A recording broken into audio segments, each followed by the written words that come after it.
Howdy everybody, and welcome to another episode of the Toku Roundup. Yeehaw! Yeehaw! And I'm back! Ladies and gentlemen, the resident Radiant Rider has returned.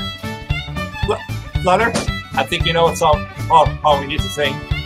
Oh, God. I'm back! Oh, just go and introduce yourself, guys. Alright, party pooper. I'm your flamboyant flare. Ore! Futatabi Sanjo! And of course, with us we have our Riddle God, DL 2016.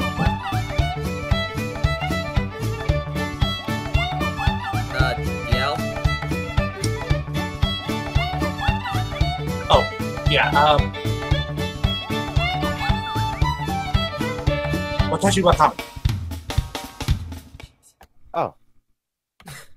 Just very softly saying that, huh? I really hope that the squeakiness of my chair doesn't get caught on camera, or caught on the video. Audio. Yeah, the audio. Yeah, unfortunately, so I might have to go to push talk. Oh. Hey. Alright, anyways, so I am Guess back. they're just locked in. I'm guessing one of your parents? Yep. God damn it. Anyway. Can't you just tell them that you're on the podcast and you can't have them watching TV right now? Seriously, this is important to us. I know that, and you know that, and they know that. When they want to watch some TV, they watch some TV. Of course, fucking parents having to only caring about their own fucking agendas. Look, they know how much it means to me. You're not the only one. I'm sorry, guys. I am just stressed. Let's just move on with the podcast. Right now is not the time to be talking about personal reasons. Let's just move on to the to last week's keyword puzzle, shall we? Never mind. That's over. My dad just muted the TV, so we're good. Oh, okay. Alright then. So then, last week's keywords were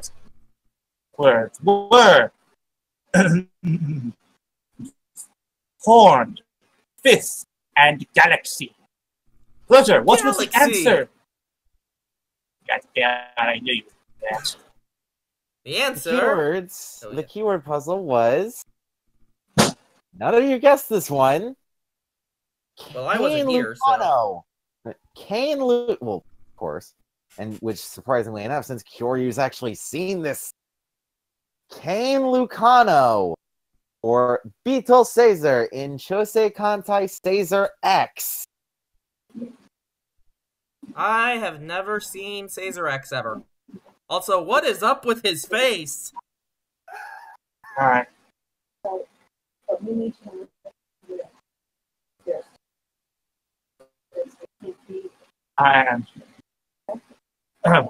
Sorry, that anyway, but yeah, for those of you who say, "Hey, this actor looks familiar," he does. Yes, because he should. Because this guy eventually went on to play. I don't know what was his name. Some bird guy who had a love of popsicles. I think his name was Frank. Frank. But in all seriousness, he actually ended up becoming Ankh in Kamen Rider O's, so that's interesting. Yep. Anku! Anku! By the way, we need to watch Heisei Generation's final. We might do that as a TTR at the movies. Coming soon here at the Toku Roundup. Indeed. Anyways, yeah. Shall we get on with the news roundup? Explain. Theo has to explain the keywords. Right. course, of course. Well, obviously the horn part because, well, he's a fucking beetle. The galaxy the part because do I just smack you? No. Alright. But seriously, the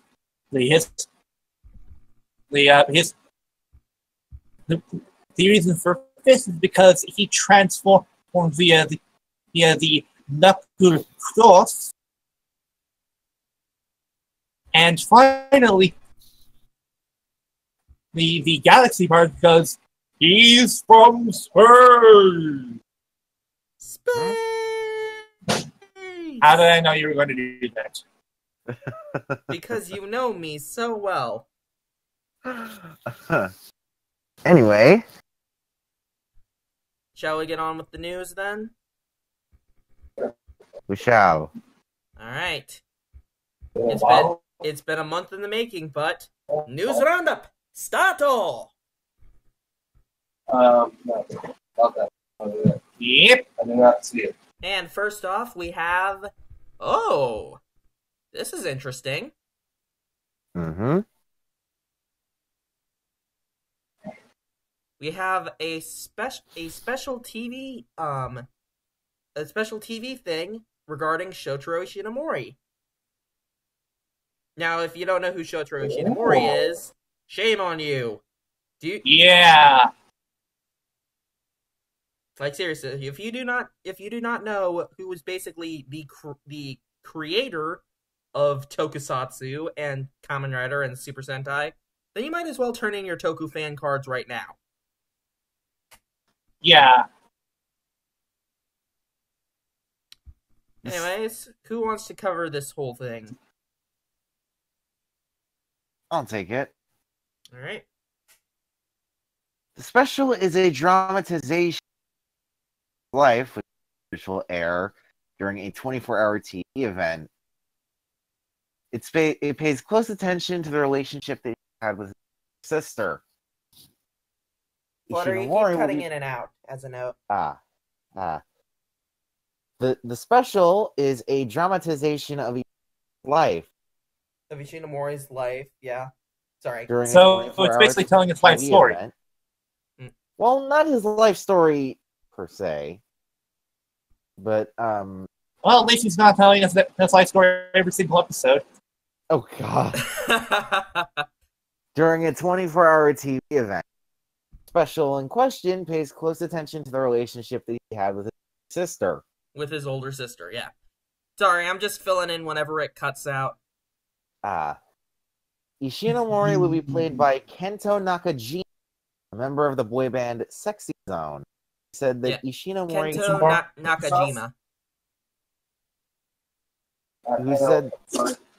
Who said that Ishinomori created heroes that were loved by everyone and became a hero. He's enthusiastic about playing Ishinomori, despite worrisome when it comes to stepping into the shoes king of manga. Yep, stepping into the shoes of stepping into the shoes of the great and mighty Shotaro Ishinomori, because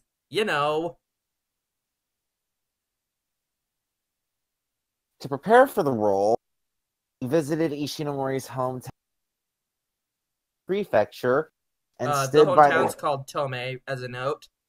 Seriously, what is up with Discord? Are you howling on the moon, sleeping in the middle of summer afternoon? Oh god. DL, do you want the slipper? And stood by the desk that Ishinomori wrote the manga on, and while doing such, he felt a great sense of pressure from standing in such a historic area. Special will air from August 25th to 6th. Nice. It's nice that people want to finally get to hear the story. Of course, Skype's gonna... give me 2 seconds. I need to... Frickin' Skype messages. Anyway, I'm sorry, guys. Things are just stressing me out today.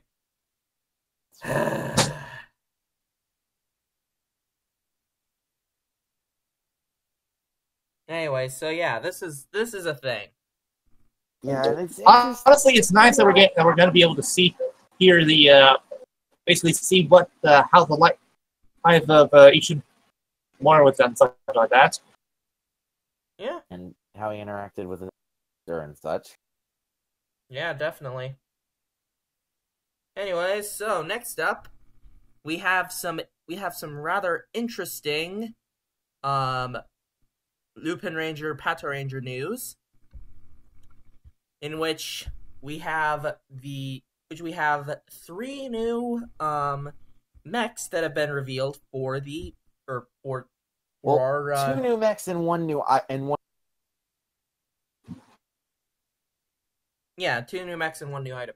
Although it seems like this one can actually change into a mech itself. Yeah. So first off, we have the Lupin Magnum, which is basically a gun that can transform into a mech. Wait. That transforms into Mother of God! They copied Zuban from Bokenya, those bastards. Ha. Anyways, and then we have the two VS vehicles that have been hinted at for a while. We have Siren Striker and Victory Striker, which will be used alongside the Splash Trigger Machine and the Magic Dial Fighter. Go ahead and make the joke. Magic! Shut up, you weirdo. And these will be able to form Victory Lupin Kaiser and Siren Pat Kaiser. As well, the mech will be able to allow super forms for Lupin Red and Lupin X. What? Okay. I think that Mr. X here is just a placeholder currently. No. Wait, Patsura and Ichigo doesn't even get his own fucking super form. Okay. Hold it, people. Let's back up. Things get changed in toy scans. They've happened before. They might happen again. Point. Toei, why? Just Silver. why? Silver.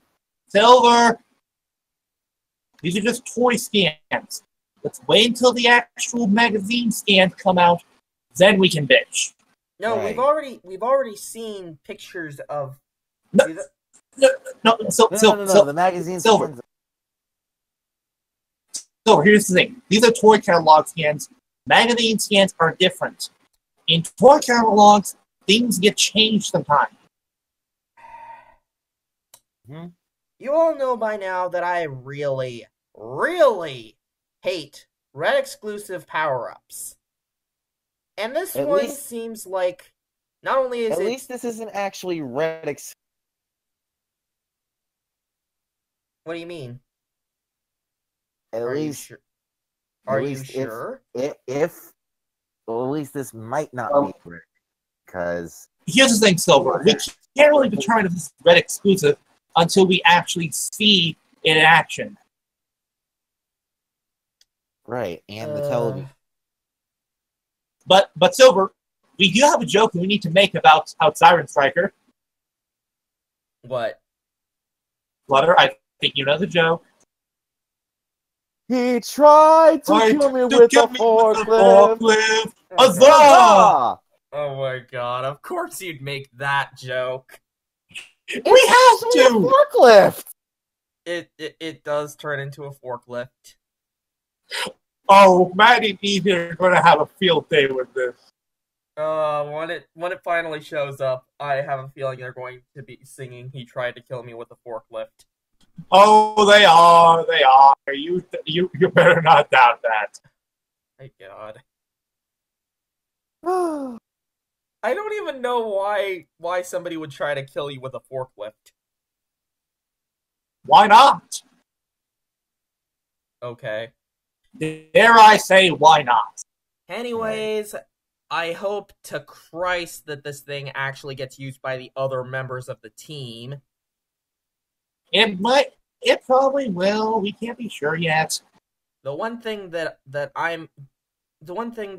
worries me the most is the fact that this seems like it's another. What? If this is also used by the other Lupin Rangers and Battleraizers, it seems like it's going to be another shared power up. And how many of those have we gotten? Quite a few. And it's kind of annoying. No, not really. Okay, well let's count them. So we have Super Shinkenger. Silver. We have Silver. Hyper Toku Ichigo armor. Silver, question. How long ago was that? Fair enough. Here's the deal. Shared it might be, yes, but it's better than it just being given and then only used by the red. Right, Yes, Lucky? Yes, but at the same time, who do you think's going to use it most? Yeah, that's right. The red. Good point. At least it'll be by the actual team. Haven't seen since Go Busters. Yes. Yeah. Why can't we have a power-up that is given to all the members at the same time? Toei, you do know what Sentai means, right? Yep. There's a reason for why this is happening. They're experimenting. Experimenting. True, they are experimenting. Experimenting. Yes. True, they are experimenting, but still. This is not It makes- experimenting. This is doing the exact same freaking thing that you've done multiple times. I just... Ugh. Silver, does it suck? Lord, yes. Could it be worse? Yes. And plus, it seems like a redo of the freaking whatchamacallit armor, the hyper armor, whatever. Yeah, it does look like Future armor. Future armor. Yeah, that's. I get that with That is I honestly disappointing. get that with X because wow, that thing looks ugly. Sigh. I can see that. Let's just move on, shall we? Let's just go over time and space. You know, I would slipper you if that wasn't absolutely brilliant. Ladies and gentlemen, we have our first scans of Kamen Rider Zio. And I am hyped. Go, Zio. Go over time and space. Time Force. Time Force. Power Geo, not- Rangers. Or wait, no. Kamen Rider. I'm sorry, I couldn't resist. But yeah, it's Geo, not Zio. Yeah. We won't know until we see it actually pronounced. And ladies and gentlemen, It's been spelled out, but and ladies and whatever. gentlemen, we don't have just one Here's the thing, rider Flutter, revealed. you say that, here's the thing, Flutter. You say that, and yet here's the thing. Back when Guy was announced, we all thought at first he was going to be called Gaimu. Oh. Anyways, so we have not one rider for this series, but two. Kamen Rider Zio and Kamen Rider Gates. Now, Geo... Does he have any relation to a Yep. Steins Gate? Okay, that's not the direction I thought you were going to take it in. Anyway, If you were going Geo to take it in is- that direction, you would have gotten Jokered to hell and back. anyway, Geo is a watch, katakana, and past riders. Very cool. While Gates is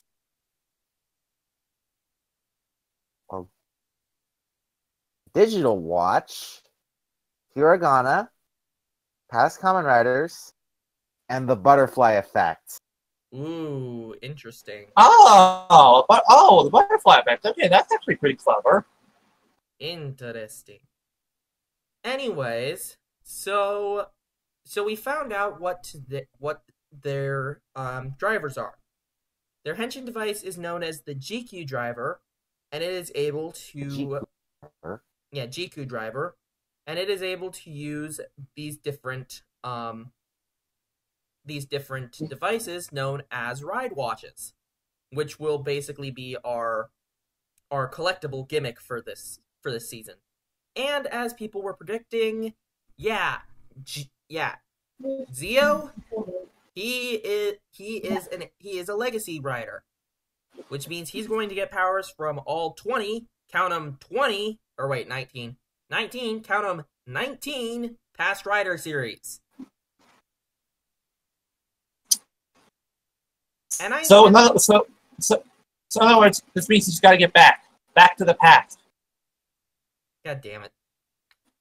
And also have toy listing. We'll get to those in the toy note. Now I know what you're thinking. Hey, didn't Decade do the exact same thing? And didn't Decade suck? Well, first off, I have a feeling that a certain DL bot has some words to say with you for saying that Decade sucks. Yeah, first of all, Decade, it does. But second, shut your mouths. Exactly. Because... No, wait. Better quote.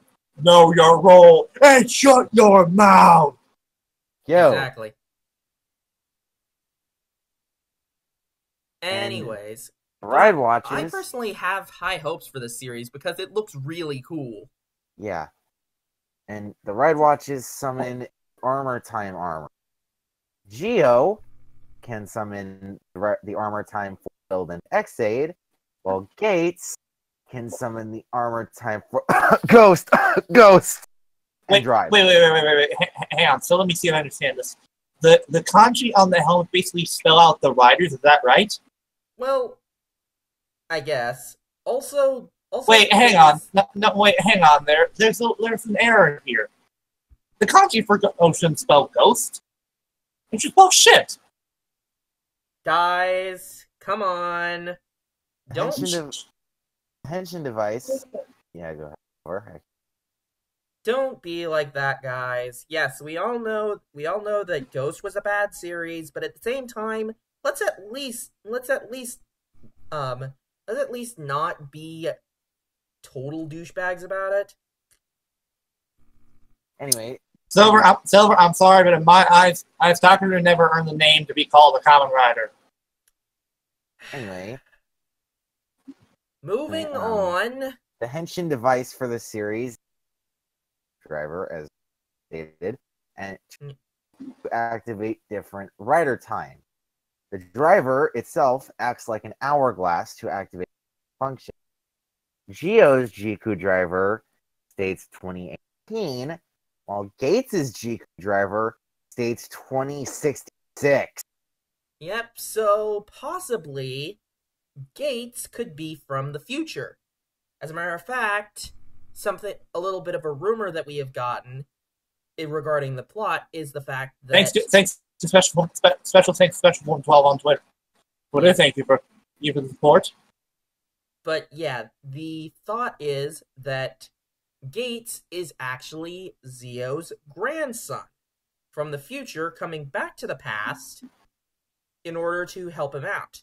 Now, something that was mentioned prior is the fact that it mentions our current rider, Kamen Rider build, Kiryu Sento, as being a part of as being involved in the entire series, or being involved in the events of the series.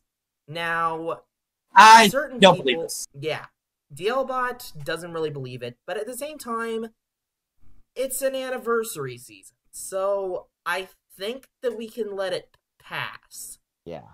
Here's the thing. I know this is the anniversary series, but the thing is, they rarely ever let past characters bleed over into the main cast. Kakiva!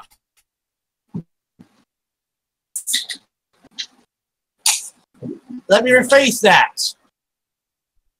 Yes, I mean past characters, not past actors. Kiva showed up in Decade.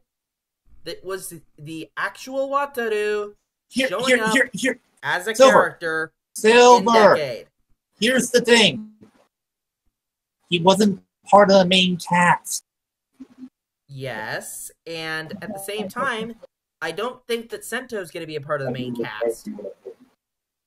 All right. But one thing this also mentions is that Zio will become the king of time. The king of time. Interesting. Hold on. You know what we need to make this complete? We need a wizard. We need a wizard or writer or watch. Want to know why? Why? Why? So it can be Drago time. Oh my god. Gio's weapon is the G-Con grade, which has a sword and gun mode. It's a gun that becomes a sword. And as Luikara has established, say with me now, kids, melee weapons that become guns are freaking awesome. Awesome. Yeah, anyway, there will be inflatable versions of Ride Watch, and the weapons used by the build in X8 armor. Additional Ride Watches that will be released dash upon machine and in the X sets such include armors for Riki, Brave, Rogue, Fies, O's, Forte, Gem, Meteor, and Mach. Wait, what was that last one? Mach. Before that? Mach. No, before that. Meteor. Oh, Meteor. No, before that. Gem. Yes. Yes. Gimme. Cool your brakes, DL. You cool those brakes. The series will start on September 2nd. Or wait, no. Pump the brakes, Princey. You pump those brakes. What? What? Thomas Sanders reference. What? Thomas Sanders reference. I don't understand that. So as well. You've never heard of Thomas Sanders. Okay, Google, stop. Anyway. But yeah, honestly, this series looks really promising. Yeah. And Hope that it actually has an ending, unlike Decade. Yeah. Will this all be Decade's fault? We will have to see. Yep. Although, I guess you could say this is a journey through the Decade. Decade. Oh, God. Ow. Worth it. None of that, you numbskulls. You're the numbskull. Anyway. Now for some... Honestly, I'm really liking how Geo looks. Or Zio. It looks very give promising. A damn what it's called. It does look really promising. Just okay. Yeah, so one thing that people have to know about me is the fact that I love time as a mechanic for a rider, or well, for anything in general. One of my favorite video games of all time is Blinks the Time Sweeper. As a matter of fact, that game probably is what got me into video games in the first place. And so the fact that we have a rider that has a time motif to it, it just gets me excited. And I can't wait to see his final form. Anyway. Right. Moving on. Now for some kaiju comics. Oh boy. Hey, wait. Oni Press? Yep. Okay then. They're the guys who published the Scott Pilgrim books, I believe.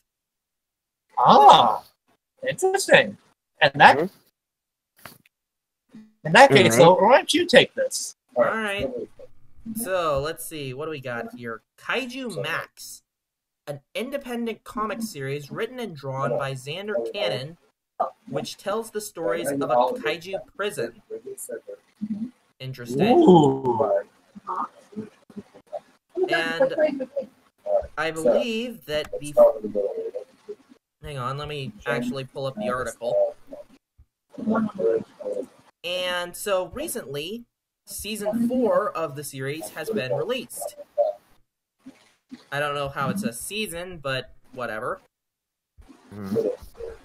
So I guess this kind of functions a bit as a mini Roundup plugin. Oh no. Yeah.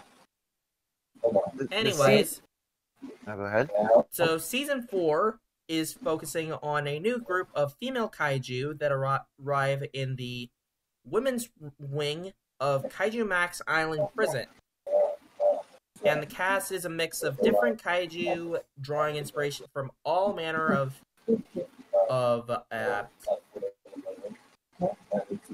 different mythical monsters, eldritch abominations, and the like. There's even a sad Ultra Woman style inmate. Interesting. Anyways, Interesting. season 4 will focus on the new inmates getting used to their prison life and gives insights into the minds of a kaiju and how they view humans. The comic is currently available. You know what this is, guys? What? Orange is the New Black, Kaiju Edition. Oh my god, you're right.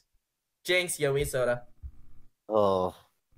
Anyway. Ooh, I want to take this news. Go ahead. Alright.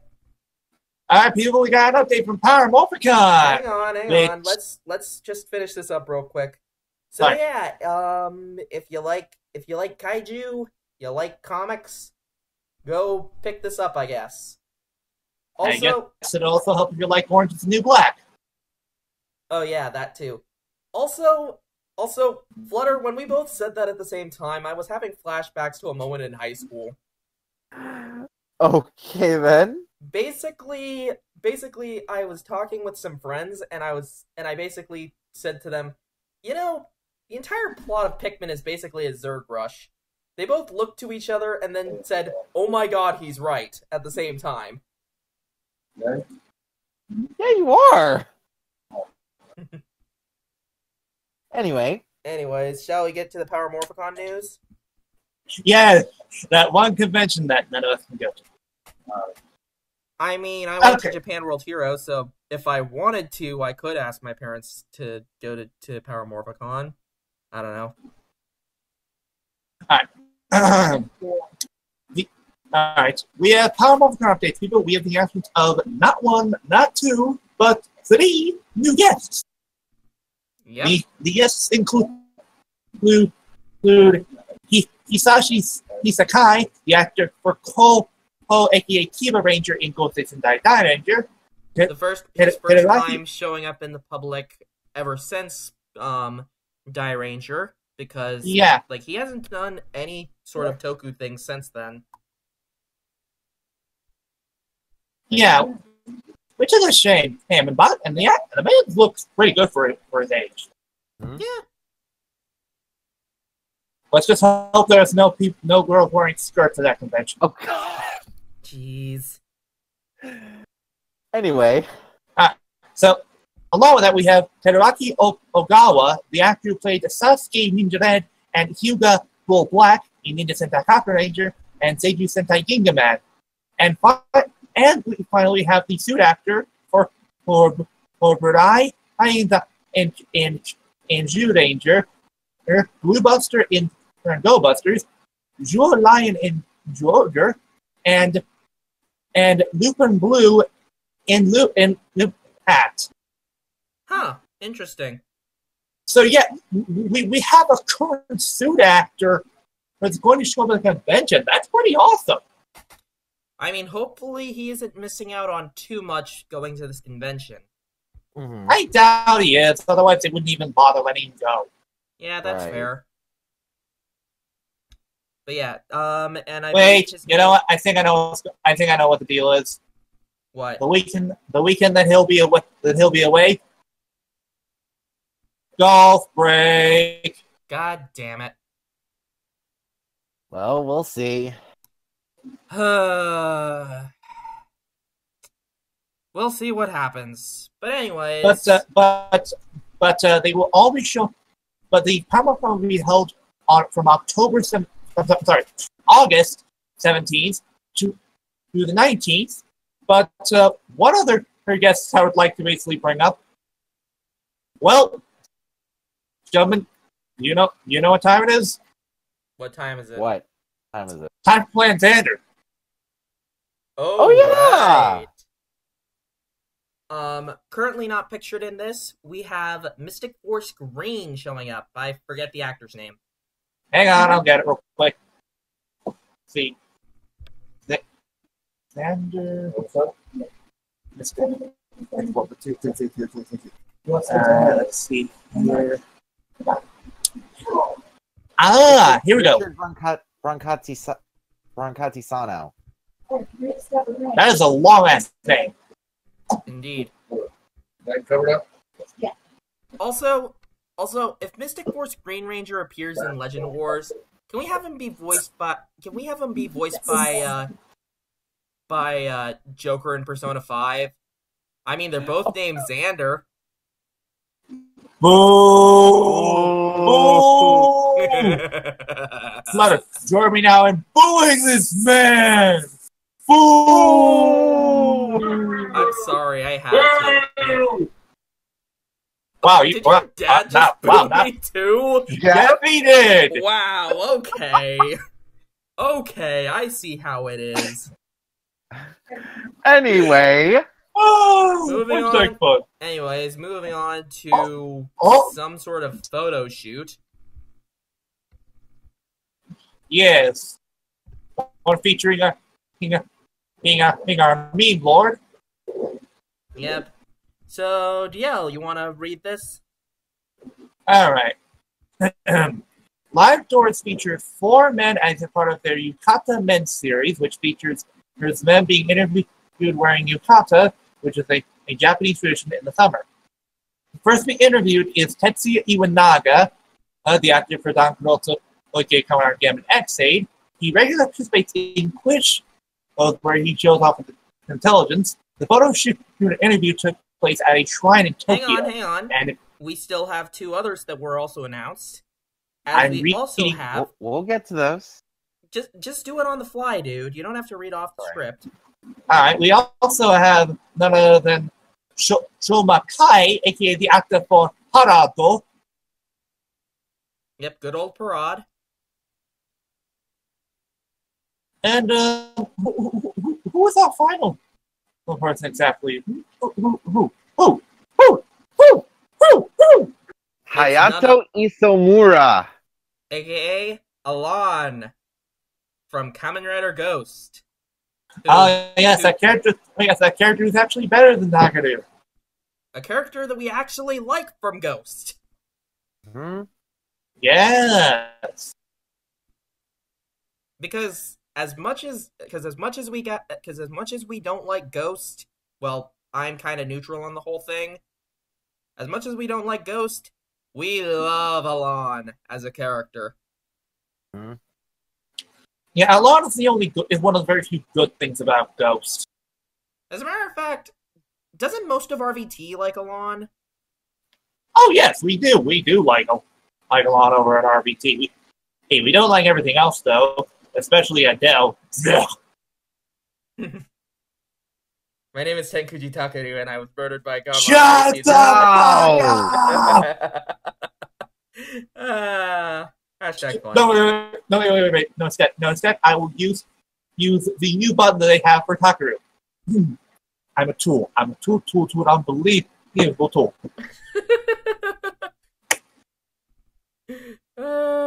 Anyway. ahead and But continue. yeah, yeah, the photo.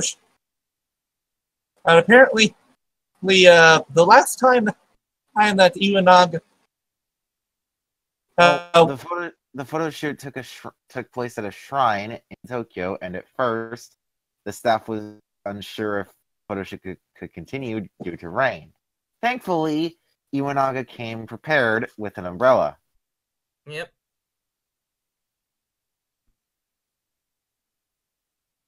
Anyway, DL, go As ahead. well I'm guessing for the other guys that they probably had something that they No, that was the only photo shoot that had where it was raining at the shrine. okay. Anyway, go ahead and continue, DL. Right, but actually, why don't you take the rest? All right. He finds wearing a yukata refreshing due to not having a chance to wear them on his own. The last time he wore one was 5 years ago for a photo shoot for men's No. It was his first time visiting the Hanazono. When he runs and finds a shrine on the way, he'll visit it to take a break. He was impressed by Nezu Shrine due to its beauty with a lot of birds. He found it fun and lively to attend a festival at a shrine. His summer vacation entailed visiting family in Hawaii, and he wanted to visit the Kilauea volcano because it's dangerous when it erupts, and he also wanted to go in the ocean. One year, he visited his cousin in New York for his vacation. Did you really write this whole thing down, Flutter? That's not everything! Yeah, but it's still a skywall of text. Oh, this was to make that joke, yeah! Flutter, short, sweet, and to the point, remember. Alright. I know that it seems like I might give you guys a hard time, but you know that I do this just to make the podcast a lot smoother. Yeah, I know. Silver, do you want to give Flutter a hug? Give him a hug, DL. Really? Give him a hug. No! Meanwhile, I'll take the stuff on Hayato Isamura. Basically, he found the yukata comfortable, and he feels a great sense of femininity when he wears yukata. Well, have we learned all that from Flutter? yes. Well, good boy. He feels a great sense of femininity when he's around. He's also around women that change hair and makeup when they wear one. Okay. But yes, Flutter, did you enjoy your hug? No. Good. You're not supposed to. We're gonna run that joke into the ground, aren't we? Oh, anyway. Lord, yes we are. Anyways, as for Sho Makai, he was not too familiar with wearing a yukata due to not owning one, and he was photographed eating watermelon.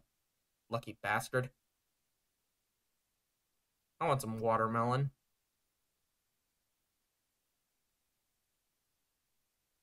Wait.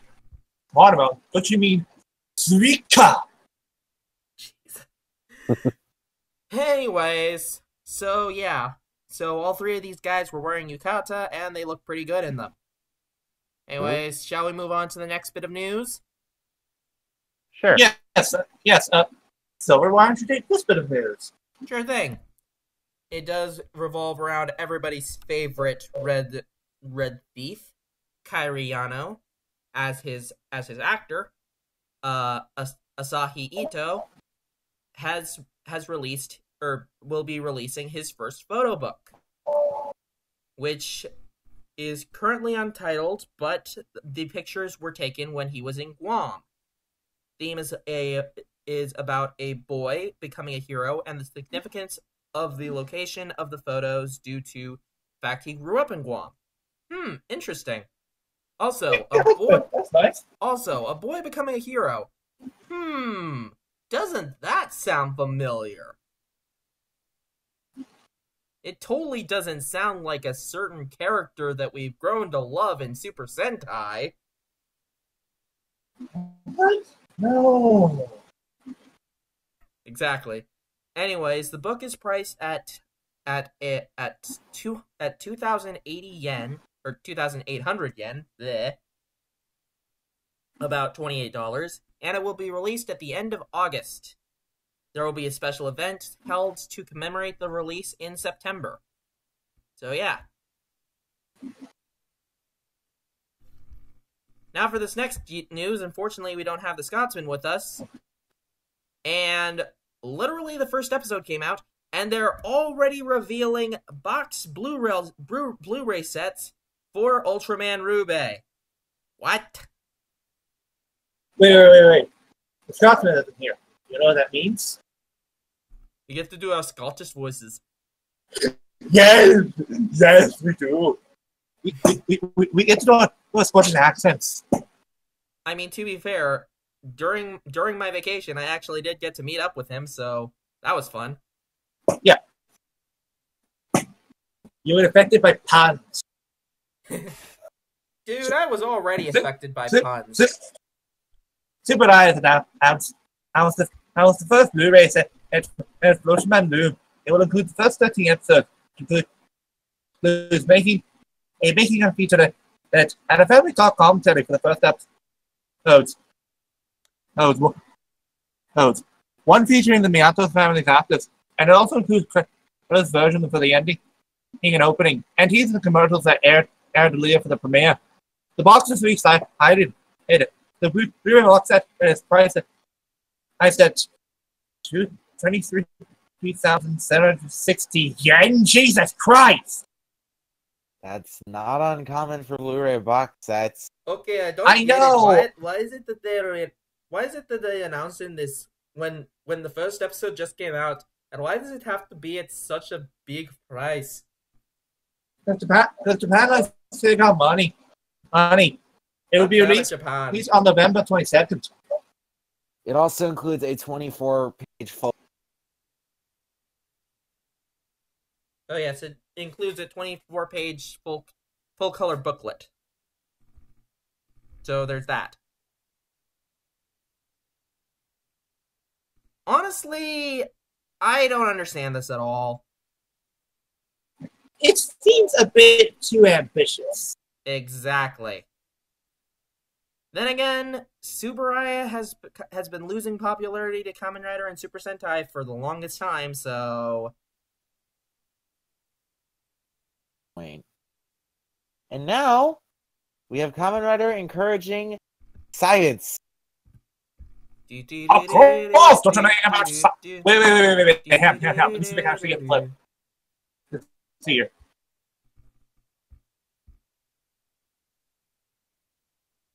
Oh god. DLBot's doing a thing. Everybody run.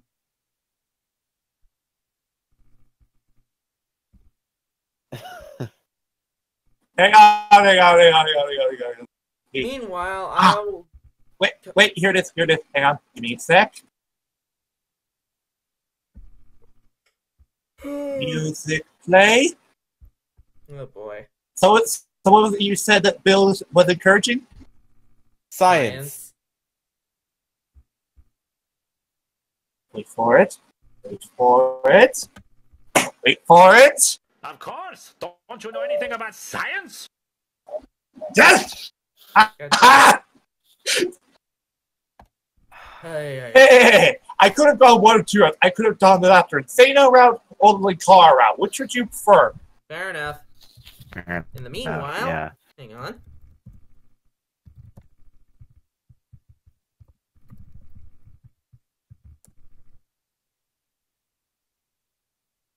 Oh, God. I'm sorry, I have to. Oh dear. Oh god damn it.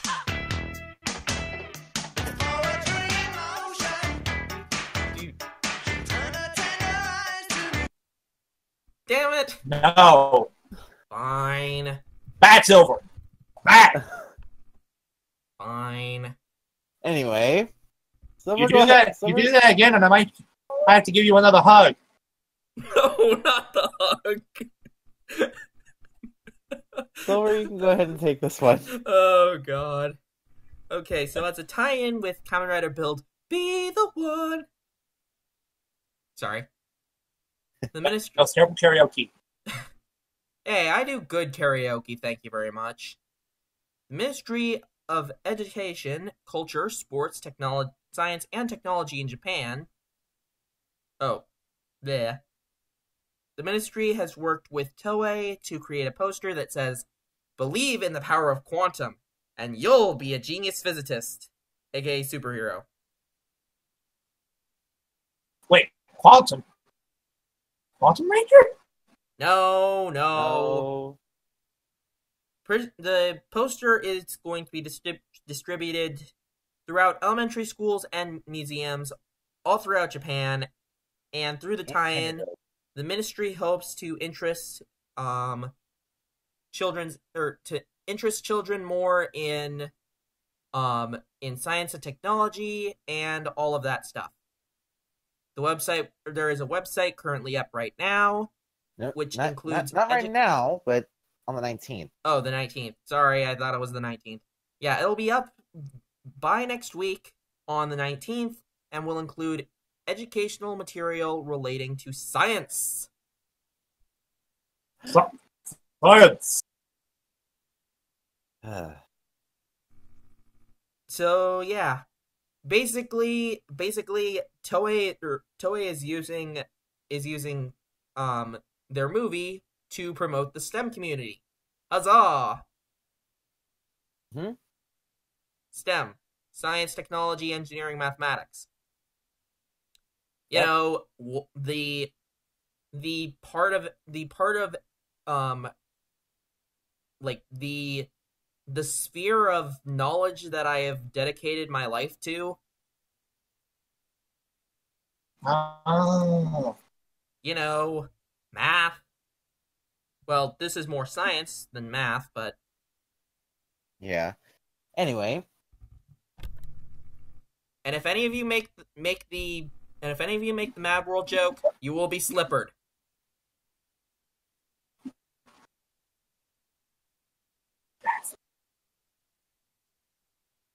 good. Anyway, not only do we have toy lists, anyway, on to toy news. Oh yes, Not only do we have full toy listings for Geo, we have Rider Hero figures, indeed, which show off the full suits, and they look good. Yeah, not bad. They look pretty good. I believe that somewhere I did see the full manifesto for the toys and stuff. we have the GX. Speaking of which, we have the DX Jiku driver, Of course. the DX Gates Ride Watch, the DX Ride Watch holder, the DX Jiku driver and Ride Watch holder set, the Build, Drive, Xaid, Ryuki, Fize, Forze, Kabuto, Hibiki, Kiva, Blade, Wizard, Agito, Kuga, or Gaim, Kuga, and double Ride Watches. Oh, and there's Decade there somewhere. And of course, gotta make this joke. Yeah, and Decade. And of Yeah, course, and gotta Decade. make this joke. Kuga, Agito, Ryuki, Fize, Blade, Blade, Hibiki, Hibiki, Kabuto, Deno, Kiba. Rider Fortnite. DK. However, there isn't a listing for a Deno Ride Watch for some reason. Oh Oh, no. no, there is. Never mind. No, But that there doesn't is. set. Let's say, oh no, they forgot about their NPR equivalent to Anyway. Kamen Rider. No, Stop, don't come Then back. we also have the DX Fize Phone 10. Interesting. What? Yep. The Okay. DX Taco Watch Lloyd. Or the DX Taco Watch Roid. Which I'm guessing is going to be an O's related item. The DX Kodama Watermelon. The DX Ride Watch Daiza, or Stand, and Deno Ride Watch Wait. Set. Wait, what's it called again? The DX Ride Watch Daiza, and Deno Ride Watch. No. Did you say something about Stan? No. Oh, no. No. That's literally what Daiza means in Japanese. Okay. Let me be clear. I wasn't going to make a JoJo joke. Ah. Really? Could have fooled me. No, seriously, I'm not going to make it. Okay, then. What did you say? What did you say his name was again? Deno? No.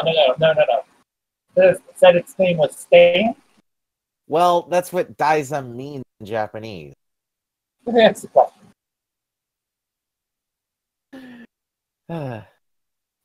We have the Ride Watch Stand and Deno Ride Watch Set. And the Hold stand on. itself. Hold on. So you said, hold on, real quick. Just to be clear, you said its name was Stan? No. No, Stand.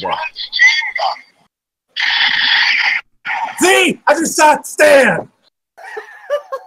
What? Okay, you are not Wrestling making joke. any sense, mister. Wrestling joke. I don't watch wrestling. The Easy and Maddie did the exact same joke with DL during their Los Luchadores review. Yep. God. Then Anyways. the DX G-Con Blade and G-Con Zax. The DX Ride Hay Saber. I'm guessing that's going to be Gates' weapon. The DX Time Machine and O's Ride Watch. Wait. I'm guessing that's the Rider Machine. It's literally called That's a one of the time Rider machine. Machine. Yes! And the... Wait. Hold on. I have a question. When it reaches 88 miles per hour, are we going to see some real shit?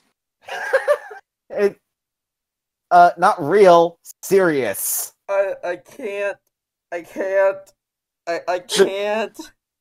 And the DX Ride Striker. Oh my god, why? The Rider Armor Series Geo, Gates, Build Armor, Ghost Armor, X8 Armor, Jose Armor, O's Armor, We get and it. Decade Armor. Get on with it! Yes, get on with it. We have Legend Series figures. Build, Cross, Grease, Evolve, Cross Build, and X8. And the Rider Hero Series Geo, Gates, Geo Build Armor, Gates, Geo X8 Armor, Forza, Geo Forza Armor, Gates, Gamma Armor, We Geo, get it. and Geo Decade Armor. Get on with it!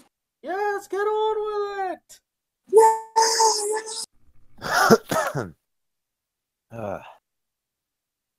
So yeah, we are looking forward to all of this stuff. And hopefully the series does well. Because we really want it to do well. We want a 3-for-3 here, people. X8 was a good series, although it was a little bit flawed. Build has been freaking amazing. Please make it 3-for-3. Please, Toei. Especially since this is a legacy season. People are going to We don't want another ghost. Here's the thing with legacy seasons. They have a lot riding on them. So, Yeah. let's just hope that this is a good one series. thing that I am hoping for is this with Zio. I really, really want there to be some tiny decade. Please! All I'm hoping for is, I'm just crossing my fingers and saying to myself, don't screw up. Don't screw up.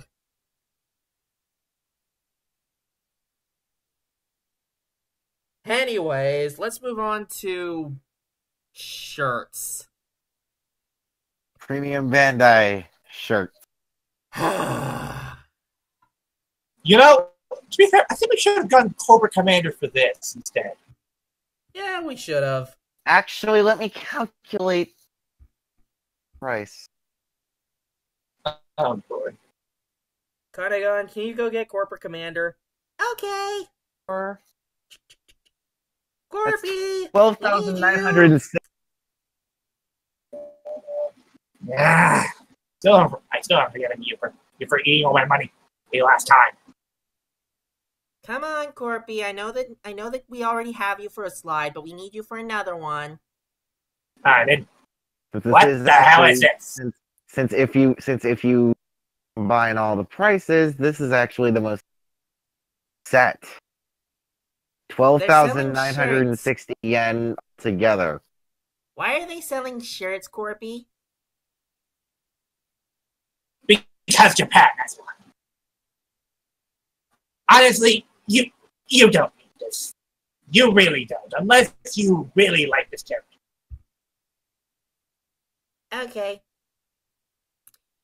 Anyways, so yeah, we have replicas of all of the shirts Yeah. that he has worn in the last Yeah, but I will. 4 episodes. Okay. BRB, guys. Okay. I don't even Don't understand leave us, this. Flutter. I don't even understand this. Why? Why would you do this? Why not? Dare I say, why not? Ay. Silver, did you even get what I was doing there? No, I didn't. Endo reference? Ah. But yeah, just... I don't even understand what's up with Gentoku's fashion sense, and we'll be getting to this once we get to the episode. Well... I honestly have theory that this is basically the result of side effects from use of the crocodile crack full bottle. So, you think that he's high? Yes, I do. Can you explain it? Explain that? Corporate Commander, do you think you can explain that? Wait, can I just work here? Alright. Wait, hold on, Silver. I can get a clip here. Hang on. Oh, jeez.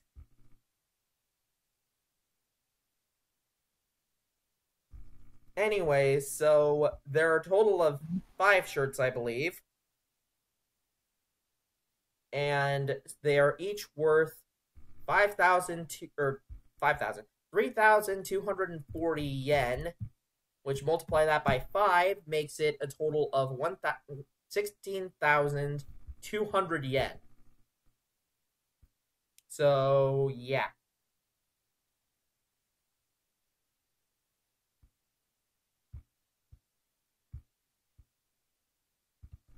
This is definitely interesting.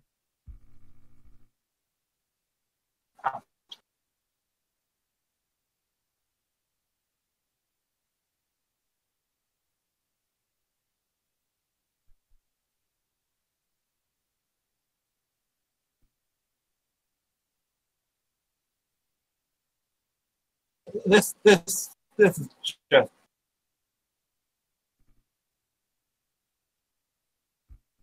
Huh? this is just why just why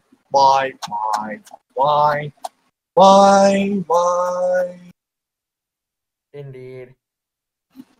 Actually, Silver, make the X8 joke. I know you're dying to. Why? Just I came too far. Da-da-da.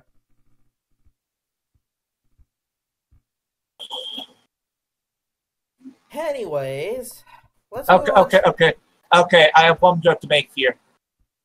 Can you explain that? No one can explain that! Exactly. Anyways, so Corporate Commander might want to get into your position for this next part, because we have hang on. First off, let me just share the slide real quick with UDL, just so that Corporate Commander can see it.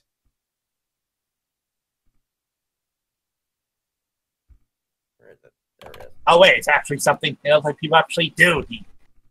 Alright. So, Corporate Commander? Right. Right.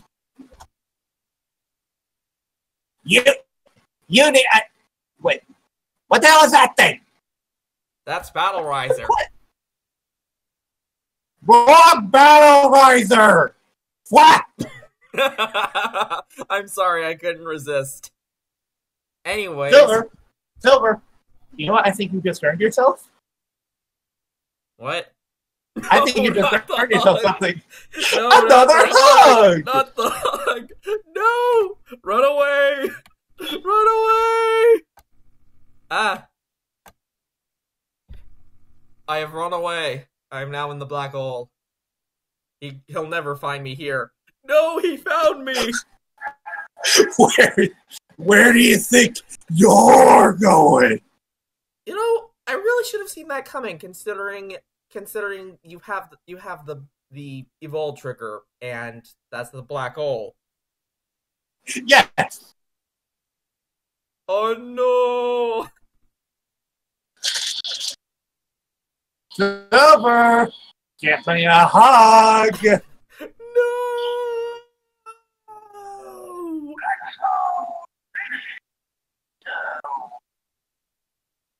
Ow! I am now dead. Oh my wa mo shinde. Ow! It was worth the joke. You know what I said? Yes, I heard what you said. Also, Then why Nani? didn't you react properly? Nani? That's it. There you go. Anyways, You have to have the over-the-top Nani joke there at the end. Anyway, so we have the Super Sentai Artisan, Digitizer, and Battlerizer. Not to be confused with Cardfight Vanguard's Battlerizer. One more for the road. Flat. Ow! You know what? I regret nothing. You definitely did that. Oh, jeez. Okay. Now then, but the thing is about this, boys and girls, is this isn't just a little legacy upgrade. This thing operates on the voice command. Ooh, nice. It will react properly to certain phrases that you speak into it. Which, for example, when you call for Japanese, he's George Costanza. I mean, being the mentor from Battleranger. Oh yeah, what's his name? See About here, see here. Check. Is it written in the document? It is not. Kubota. Kubota. That's what I thought it was. Yeah, Kubota, aka Japanese George Costanza. Jerry! Jeez. Blame RT. They made the joke first. But it'll actually have Kabuto talk to you? Yeah, Kubota will actually talk to you along with Kenta and of course Megazilla. Nice. So you can call out Yusaku. Yes, you can. That's awesome. Also, But wait, there's more. now the question is, can you do the 3, 3, 5? Yes, you can. Yes. In fact, when you say install Mega Ranger, you can. I'm not sure if there's a locking mechanism with the voice recognition, but when you basically flip down the red trigger, it opens up the panel in the keypad, and when you put in 335, boom, nice. and go. I love it. I want this thing so bad. But wait, there's more. That you can also call upon the Galaxy Mega. Nice. And what's even more, you can actually do different attacks that the Mega Rangers could do. Nice. But wait, there's even more. There's a control panel included, which was used for the combination of to make Super Galaxy Mega. Nice. And of course, the Battlerizer is able to control. I'm guessing that it's used to control the Delta Omega. Yes, it is actually. And of course, you can do and the thing is, chop, Riser Riser punch. James, Unfortunately, there's no Riser kick. Sadly, no. And sadly, when you hit 3, you do not gain a Battleraizers. Yeah. You do not become Perfect Riser. Whoa! I'm sorry, I currently have Vanguard on the mind, especially since I started playing Risers recently. Yeah. Anyway, the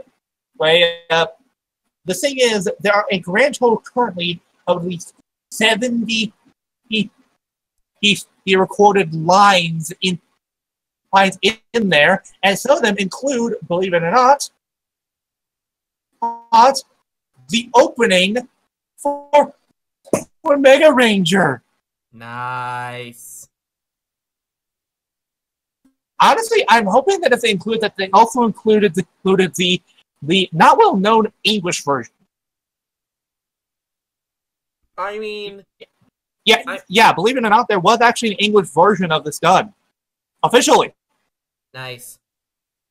Now, if only how much we do we can pay get this. for it? Let's see here. 12,500 yen. Let's take a look and put it into. Let's see here.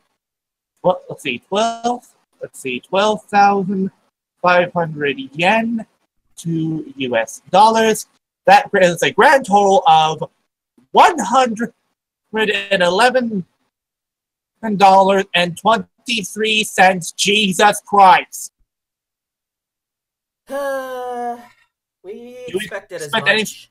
Did we expect anything less from Premium Bandai? I think not. Yeah. The pre-orders, it will be released in November, and pre-orders will be available until September 10th. So get on it, people. Yep. Personally, I think you should wait. I think you should wait until we actually get this imported here in the States and get ourselves Legacy Astromorpher. Please make a Legacy Astromorpher, Hasbro. I'm pretty sure Hasbro is going to be willing to do it.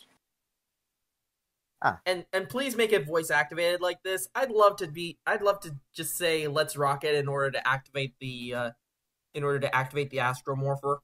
And more importantly, if you get voices for this thing, for the love of God, get back the voice actors who played them.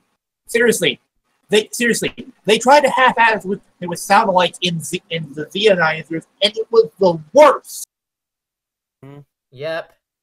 Hopefully, Hasbro will actually put a lot more effort into this whole thing. For everything that.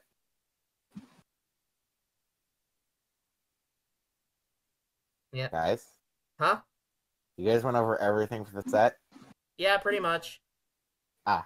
So, anyways, that wraps up the news roundup. However, we have one more thing to talk about. Because, ladies and gentlemen, we have a couple of changes going on in the Toku roundup. So it's time once again. Round update.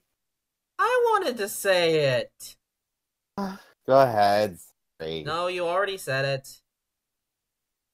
So yeah, and I think this is the first round update that we've had since we made the round update back when I announced my vacation. Yeah. So yeah, we kind of mentioned this during TTR at the movies on Thursday, but we have 2 new members joining us. We have, and both of them have been previous guests on the show. We have our good old buddy Zeltrax Millennium and Ultimate Nerd Girl. Because we enjoyed Ulti so much, we decided to make her a full member. And we're making ZM a member because we're desperate. No, I'm just kidding. We love you, ZM. Yeah. Honestly, Zeltrax is an awesome guy. Like, we may have our differences, but, you know, honestly, he's a good guy, and he's a good friend. So, yeah, we're adding him to the podcast. I should know. He and I have been best friends for years. Now, one thing that you guys are probably wondering is, 7 people in the podcast? That'll be a bit much, won't it? Well, we're going to... Right, you are, kids. That's because we're implementing a new system. Yep. From now on, we're going to basically have a bit of a party mechanic, where we're going to try... Wait, what kind of party? Mario Party? Final Fantasy Party. Mm-hmm. Aww. We're going to have a bit of a party system going on, as I will not be able to be on every single week, especially since I do have plans to, once the fall comes around, to visit my girlfriend at least once a month, since she will be a couple hours away from me back at my old college. I'm gonna miss college so much. Wow, the words you thought you would never hear from anybody. Well, here's the thing. College was a very important time for me. So I know. I'm just saying. Usually, people talk about college. They talk about how much it was awful. Nah, I enjoyed college because I really liked being with my friends, and college years were great. Plus, I have never had a problem with school. That's the fact of the matter. So, anyway, you were saying?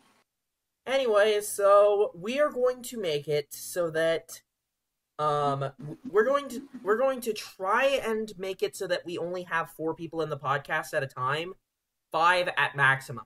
We do not want 6 or 7 people in this podcast at the same time. Unless it's for a hilarious riff like a riff of the decade-long musical. #G4. Hey, that was kind of ridiculous. Luckily, it wound down to about 4 people by the end of it. So react to it. That was still fun as hell. It was ridiculous. Ridiculous, So, yeah. but fun. Yep, so, yeah. And luckily, things won't be too bad of a problem because, well, Zeltrax has his own life to deal with. I'm pretty sure that we won't have the Scotsman all the time, especially since he's getting a job. Well, Scotsman crashed before we even started the recording. Yeah, he kind of left us right before the recording even happened. So, but yeah, we need more people, so that's why we're adding in these 2 to our ranks. There was a bit of pushback from the rest of the guys regarding Zeltrax, but I convinced them to let him join. We just need to make sure that he keeps his anger in check, and more importantly, that he keeps on topic. Exactly. But yeah, so welcome. So yeah, all of you welcome Zeltrax and Ulti in with open arms because yeah, they'll be joining us from now on. Yep. Anyways, so I think that's enough for the news roundup. Let's move on to the episodes. But first, we're bringing back a little something, but this time it's a little bit different. We're bringing back the lightning round. Because I have not been here the past 4 weeks, so... Silver? Let me see if I can get you a clip. Hang on. Okay, may I continue talking while you get me a Right, clip? sure. I have not been here for the past 4 weeks, so yeah. And I have quite a few things to say about Build and Loop Hat, so... yeah, we're gonna go through this really quickly. I ended up watching all the episodes yesterday to just catch up on everything. So yeah, do you have the clip ready? Whatever you're going to do.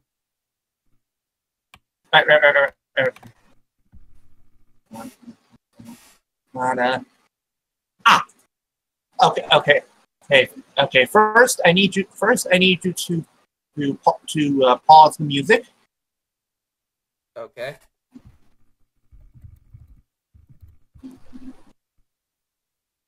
Currently, Okay. When I play it, hit pause. okay. There.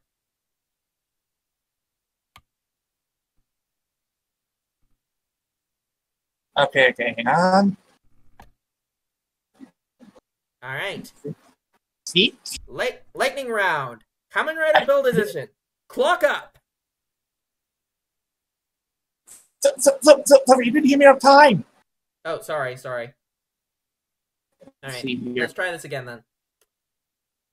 All right. I'm paused now. All right. Yeah. Lightning round. Kamen Rider Build Edition. Clock up.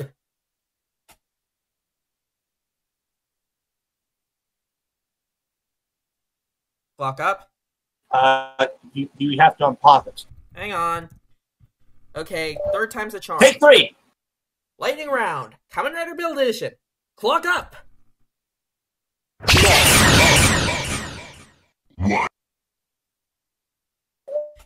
So, starting off, we have Build Episode 39. And I'm just going to go through these really quickly because, yeah. So, Build gets his genius form. And Katsuragi ends up taking a back seat for the rest of these episodes because Build comes back. I'm going to be honest, Katsuragi was kind of a jerk in these episodes. Well, honestly, when you see this episode the day before Genius, you kind of get why. He basically had to live his life basically with not being able to, not sure of who to believe at all, and basically he thought the only thing he could really believe was cold hard science. Yeah, that's fair. However, he comes to realize that Sento is his better half, and so thus lets back in the memories of Sento, and thus we have Genius. Wait. No, it's a case where Katsuragi realized, turns out I'm the asshole. Yes, he realized that he is Proton John. He is an asshole. He is such an asshole. Okay, now. That was a Runaway Guys reference, by the way. Anyways, so we get the premiere of Build Genius, which honestly looks not that bad when you see him in the actual show. No. Yeah, we joked about it when we first saw it, but yeah, seeing it in action, it's not that bad. And he shows off his badassness in episode 40, where he crushes a Nebula steam gun with his bare hand. Holy crap, that was amazing. Yeah. Also, I just came to realize something. There have been times in Kamen Rider Super Sentai where we see a suit included in the catalog and it looks crap, but when we see it in action, it actually looks pretty badass. I shall now coin a term for this. We shall call this the Genius Effect. The Genius Effect? Shouldn't we call it whatever was the first time it happened? I can't remember the first time it happened, so no, wait, hold on. We'll call it the Genius Factor. The Genius Factor? Yes. All day, ever say I. I guess. I. Where's Flutter? Flutter said I. I. He did say I, so... Okay, yeah. good. Anyways, so yeah. Honestly, this was awesome. Like, Genius is freaking awesome. I guess you could say, to quote Ego Raptor... Actually, wait. Somebody get me the clip. What's the clip? Hang on, I'm gonna look for the clip.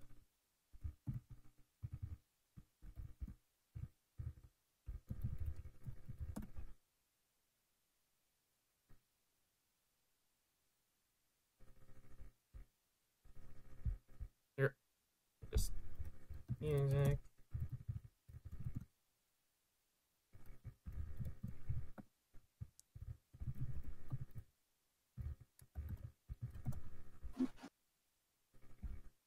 Here we go. Fucking genius! I'm sorry, I couldn't resist. Okay, I like that. I like that a lot. Anyways. So yeah, it's awesome. Bill Genius is awesome. And we got to see Madroke, which was pretty cool. What else happened in episode 41? Shouldn't it be mama mama mama mama mama mama mama mama? No. Works better. Hang on. What was the? Oh right, this was finding out. Episode 40 was finding out regarding the lost full bottles that they need to find. Lost the bottle. Also, Kazumi gets drugged, and now his body's so full of energy that if he gets defeated, he will die. Silver, I think you're forgetting something involving drugs. What? Remember again, Toku? Oh yeah.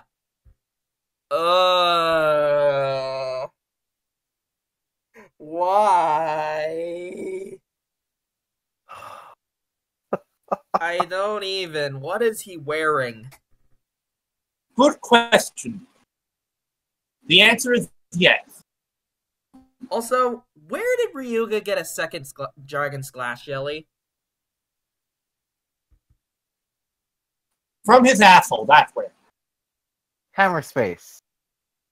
No, wait, hold on. To borrow a quote from Guts, he pulled it out of his plot hole.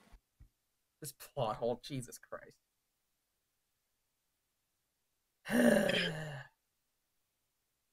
Anyways. But yeah, the second Dragon Slash Jelly never explained. Never explained. As well, we see the return of the Hokuto Prime Minister. Ah yes, crazy Hokuto lady. Yep. In which she turns into the Owl Lost Smash.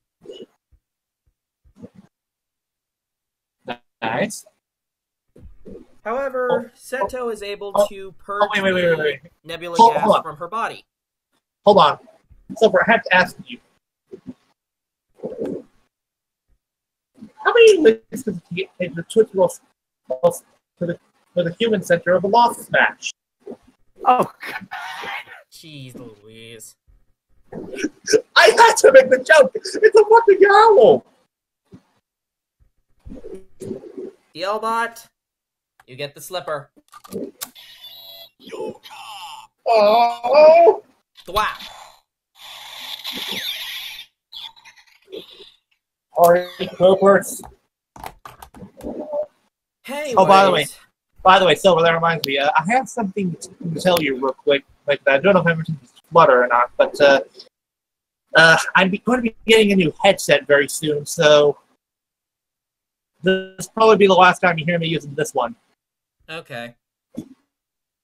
Also, we find out that Sento's father is alive. Which, okay, that's an interesting little twist. But wait, what's even more interesting is that they tied into one of the episodes with the lady who took them on the boat ride. And they also tied it in with the fact that, they also tied this in with the first, Smash that was purified at the beginning of the series. He was actually a researcher. But that is for the episode. Well, dude, we're doing them all. We're doing them all at once. Fair point. Anyways, so he finds out more information from the guy, but then the guy ends up dying to Evolt, and of course, there's Reese's lame ass power up. Oh yeah, his double twin breakers. This means his double middle fingers. Yeah. Oh yeah.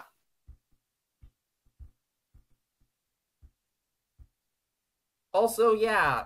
Evolt's trying to create Lost Smashes so that he can get 10 full models to replace the panel that Sento destroyed.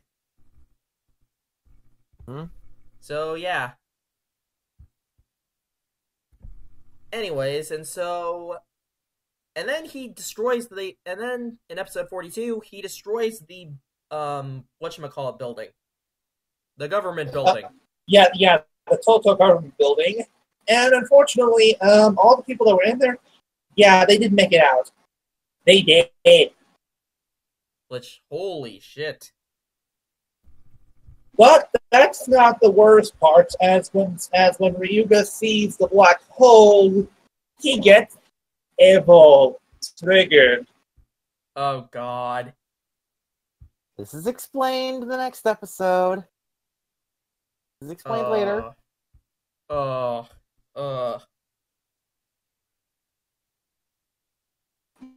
You have no sense of comedy. Jeez. Anyways, but we also get revealed there's another build. Who could the mysterious build be? Who? Well, we find out who it is, and it's Shinobu Katsuragi. And this is the moment where we play Cat. And this is the moment where we play Cat. Where we what? Where we play Cat from the Cradle. Oh. Yeah, no, let's not do that. Anyways, what'll happen next? Well, we're finding out right now in Kamen Rider Build, episode 43, Another Build.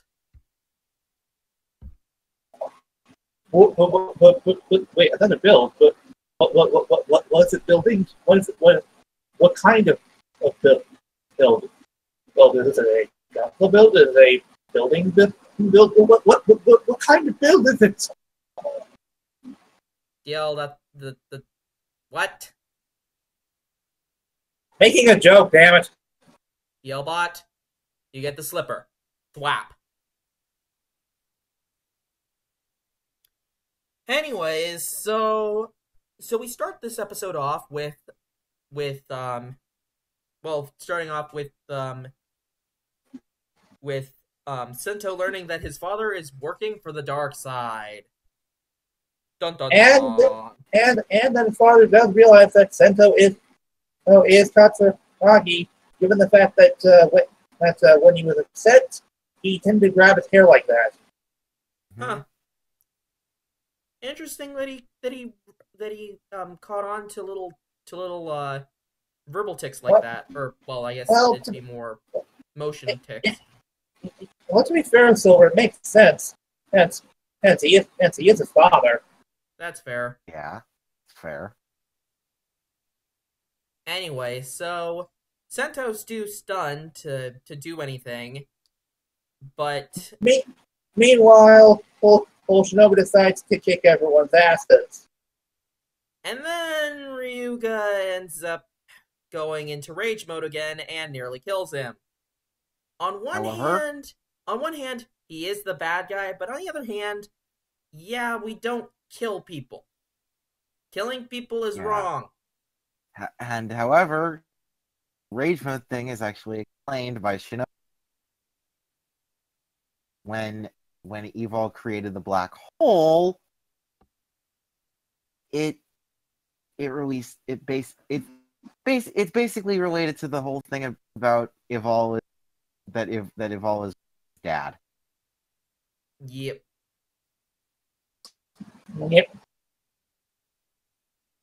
But yeah, Sento. You know what? I don't blame Sento for stepping in. 1, it's his father. 2, he doesn't like killing. And 3, Ryuga was way out of line. Sento did go a bit overboard, though, as Ryuga was kind of, nearly, barely alive. Yeah, but it's a case of if you kill him, you're no better than the enemy. Yeah, that's fair. And However, whole other build thing is also explained by Shinobi. He was the apparently the build driver was actually made for him to use. Which he was the original intended build driver. So yeah, he essentially made his son do all the dirty work for him. Yep. Wow, Here, ladies and gentlemen. What an ass! You know what? Move over, Bono. I think you got competition. And he already had competition from Kronos. True, but god damn it. Say what you will about Bono and Kronos, at least their kids knew about them being alive. You know who faked his own fucking death? Yeah. That was wow. Wow, you're a prick. Indeed. Yeah. Anyways, so Atari and Gentoku, they okay, stop right there. You guys, seriously? You're going to be like that when you know Sento, you know that he would not let somebody just die like that. Hell, even if it was a complete stranger, he wouldn't let Ryuga just kill him. Silver. Can I play devil's advocate here? Fine. And no one makes a joke, please. Now, here's the deal. Currently, Kazumi is basically, he basically is on the threat of dying a lot, and Gentoku just lost basically everything his father worked for and built. I don't think they're entirely mad at Sento. I think they're just mad currently at the circumstances that are going on. They're just letting out their anger on him because, this is kind of the thing that broke the camel's back. At the same time, what the hell, you guys? You know what? I don't feel sad for them for what's going to happen in the next episode. Also, minor spoilers. I do not feel bad for them in the slightest because they are winning the Idiot Award right now. As a matter of fact, hang on a second.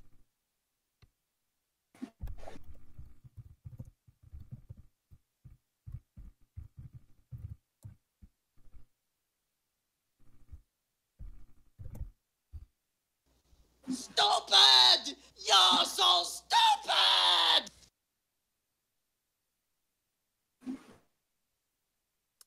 Yeah.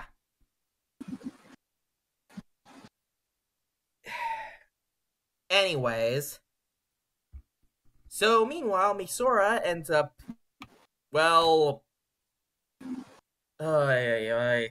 Everybody's holding the idiot ball today, aren't they? Everybody gets to turn with the idiot ball, Silver. As a matter of fact, play the clip again. If it'll play again. You have to put it in again. Damn it. Just play the clip again. Oh, that one. Stupid! You're so stupid!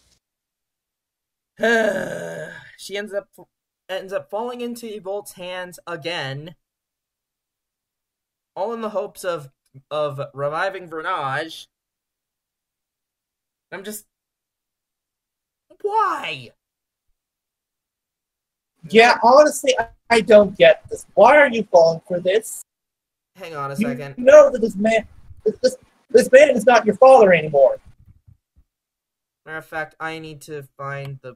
Where's the thing? Oh, wait. I need to... Music... Why are you falling for this bullshit?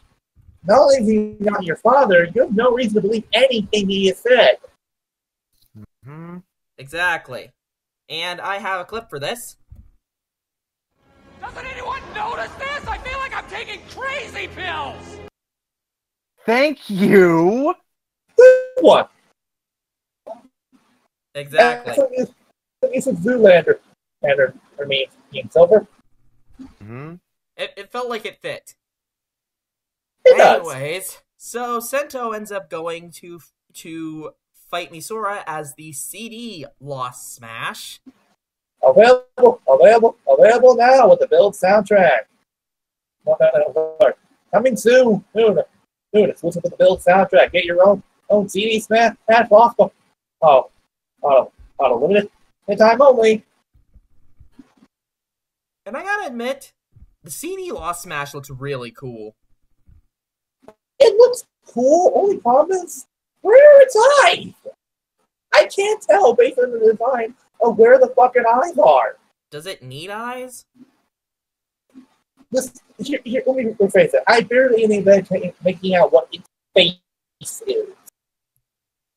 Now, if only Misora could actually use this thing while not controlled by Vernage.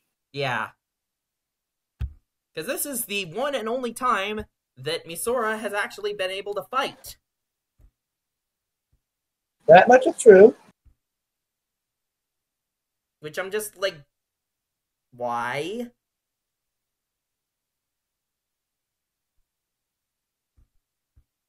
I don't know. She's a cheerleader. It sucks too because we got such great development for Poppy when she got her own Rider series, and yet Rider form. Rider form. That's what I meant. Bleh. And yet Misora doesn't get her own Kamen Rider suit as well. You get nothing. You lose. Good day, sir. Wait. Yeah. Wait. No. We gotta do it right. Because nobody can beat Gene Wilder. Right. Hey, I'll get it. Give me a sec. Alright. Meanwhile, I will continue talking. So, unfortunately, it doesn't matter what Sento does, the fact that Vernage is inside of Misora will mean that if she is defeated, doesn't matter if she's purified of nebula gas, Misora will die. Oh, wait. Oh, Silver, I found it. Okay, yeah. So with regards to Misora having a rider suit, It's all there, black and white, clear as crystal. You get nothing. You lose. Good day, sir. exactly. Yeah. I'm so glad we have this plot now. Yeah, just as long as Kyoryu doesn't spam it. Yeah. Anyways, and to make matters worse, Ryuga is raging again, which is not good.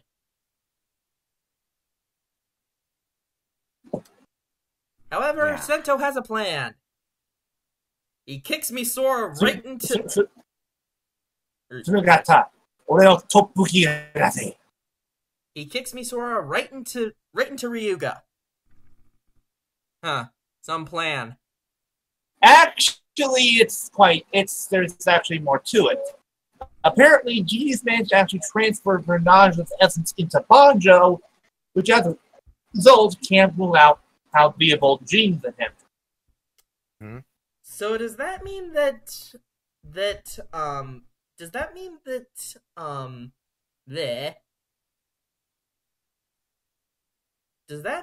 Vernage is now inside Ryuga? Raising! What makes it worse? Vernage is heavily implied to be Ryuga's mom. Wait, what? Remember the whole thing with her relationship with...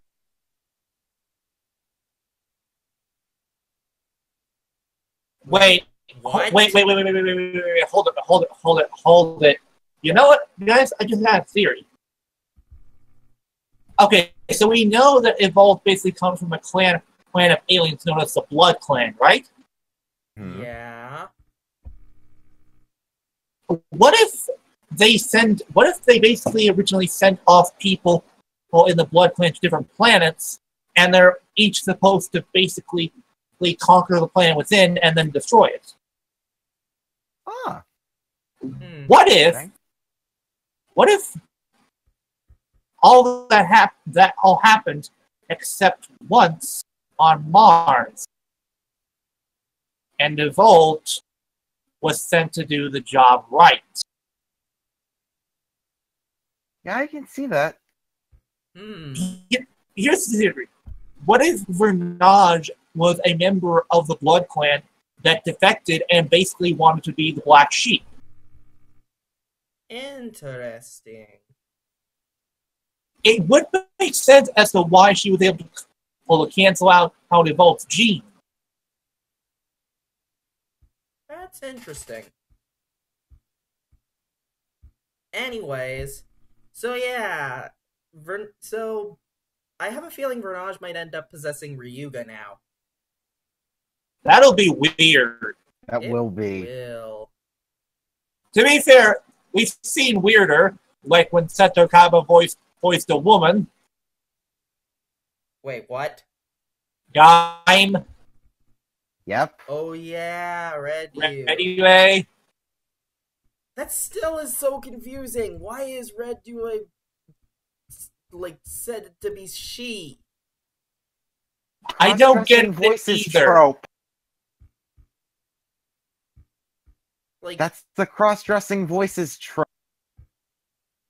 I don't even understand what. Where a man All these Yuo cubes make a cute. where a male character All these Yuo cubes make a cute. can end up being voiced by a woman, or the other way around. Anyways. So yeah. And we end off the episode with Grease and Rogue sneaking into Evolt's facility. But wait, hold it. We forgot to mention. Sento managed to get back the rabbit full bottle from his father, and it turns the gas. gold. Please hit the line, please. And turns it to the gold rabbit. Fine, go ahead. Hello, gold. Gee, I wonder if this will have any sort of significance to the movie. What? No. Anyways, allow me to play this clip one more time, because, yeah, they're being idiots. Stupid! You're so stupid!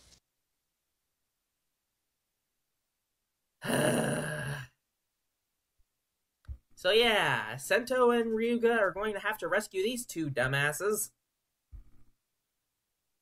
Hey, Flutter. You that makes them a bunch of dummies? Dummy. Yeah. Wait, actually, you know, we can get the button. Hang on.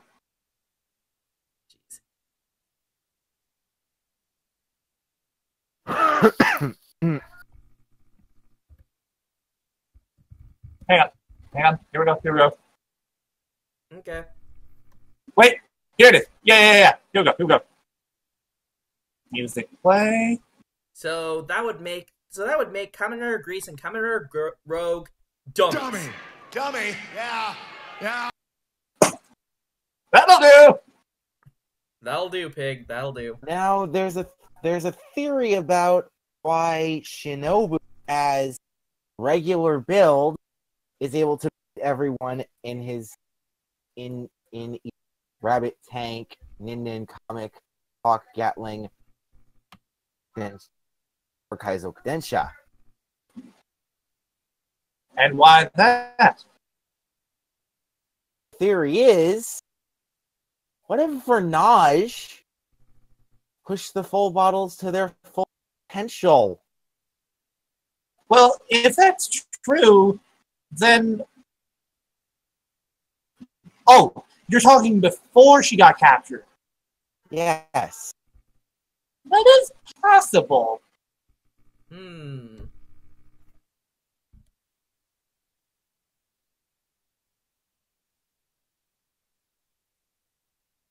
Okay. Yeah, this was a very interesting episode. This Hey. episode was okay. Yeah, it was okay. Not good, not bad, just okay. Well, we will see what happens in the next episode, which is ominously titled "The End of Evolt." Now, Wait, before we do that, I have to get a clip. yeah, there is a reason why. Flutter. Wait until after I play the clip. Go ahead. Hang on, I know which clip you're playing, and I think you. Now comes the part where we throw our heads back and laugh. Ready? Ready! Now, there's a reason why Evolve is this. So the episode is titled that.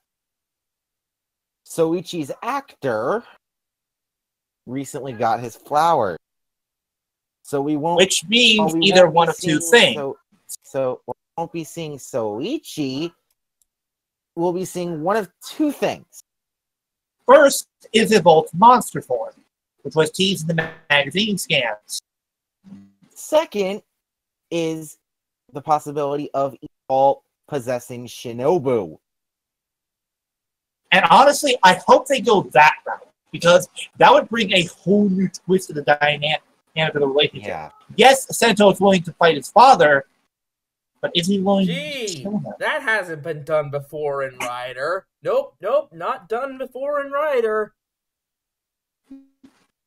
And because the reason why this up is while Yasuo Maekawa might have a flower, Tetsuo Kanao, the voice actor, still with Toei. Interesting.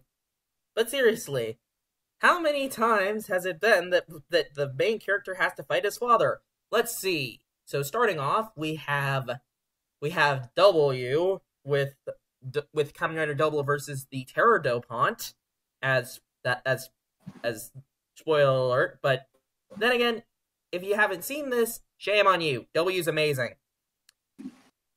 The fact that Ryubi Sonozaki is actually Philip's father. So that's one instance. Next instance, Kamen Rider Drive with Bono. Then we have the whole Spectre versus Zero Spectre thing.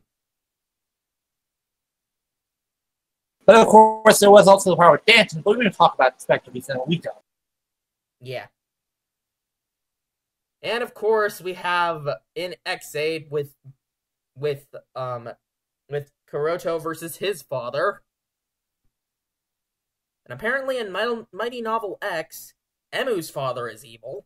What? Oh yeah, that's the thing now, Silver. Yeah. Why are all of these characters' fathers evil? Why can't you just be good like what's his face? I keep forgetting Kagami. Big Kagami.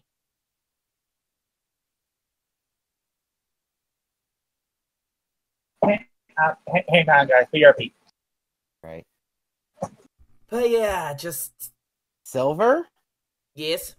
In terms of Mighty Novel X, it gets worse. Oh god. You want to know what they ended up retconning? What? Remember in X-Aid when they established that Masamune was the patient zero for Hookster virus? Let me guess, it was actually Emu's father. Yep, it was actually Kiyonaga. And then we have the whole thing of Kuroto finally dying, and if he has to be revived, it has to be at the cost of Emu. Excuse me one second, I need to get a clip.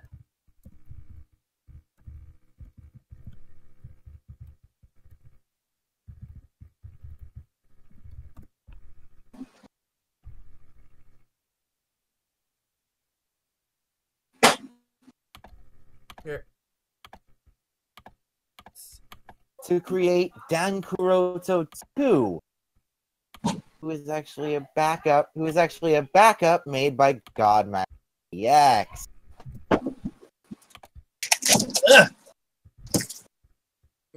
Sorry about that. I'm back. Okay, I need to play a thing. Give me 2 seconds. I think we got it. Nope. Stop. I need to set it to the right thing. Hang on. Go to do music seek. I know. Here we go. Oh, and instead of Kiyonaga actually What? Okay, sorry. What? Silver's reaction The hell to what was happened. that? That is my reaction. X. That is my reaction to it. To what? To To the oh, whole- you missed out on the entire thing. to the retconning of Patient Zero for the Bugster virus being Kiyonaga instead of Masamune. So yeah. Oh yeah. And the whole thing with Dankuroto 2, which and Mighty Novel X, it's Emu's life story. No one wants to hear your life story. Yeah. Ghost tried that and see where it got him. What are you thinking, Takari? Shut up. No, wait, hold on. Let me try it again. What are you Hojo in? When I said, hey, Kamera X. Oh, and Kuroto and in the game, Kuroto actually makes himself a Bugster Oh Jesus. called Kurotopi. Let's just move on. Oh, and Can we guess move on, please? who ends up actually defeating Kiyonaga? Who? Hoppy. Huh. Well, at least she gets a crowning moment of awesome. Oh, and the gamer driver that Emu uses? It's Fuma's! Oh jeez. What? Why? Let's just move on, shall we? Silver, here's the worst part. All because he's frustrated and wanting things to end. Silver, here's the worst part. Oh, so he's feeling what we're all feeling. Yes. Silver, here's the worst part about the novel. Do you want to know what it is? What? It's actually selling out. Oh jeez. Let's just move on. Now then, same thing with the other one. We have 2 lightning rounds for the price of 1, Grandma. God, I've just been making a bunch of Runaway Guys references. Well, individually. What else? Together as the Runaway Guys. That's fair. So yeah, we have a lot of Loopat to catch up on. So yeah. DL, if you can do the honors. Right. Here, you just put the thing, I'll pause.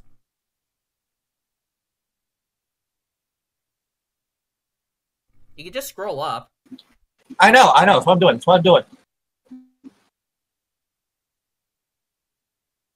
Not too far up, is it? It's not. Hang on. I got it. Okay.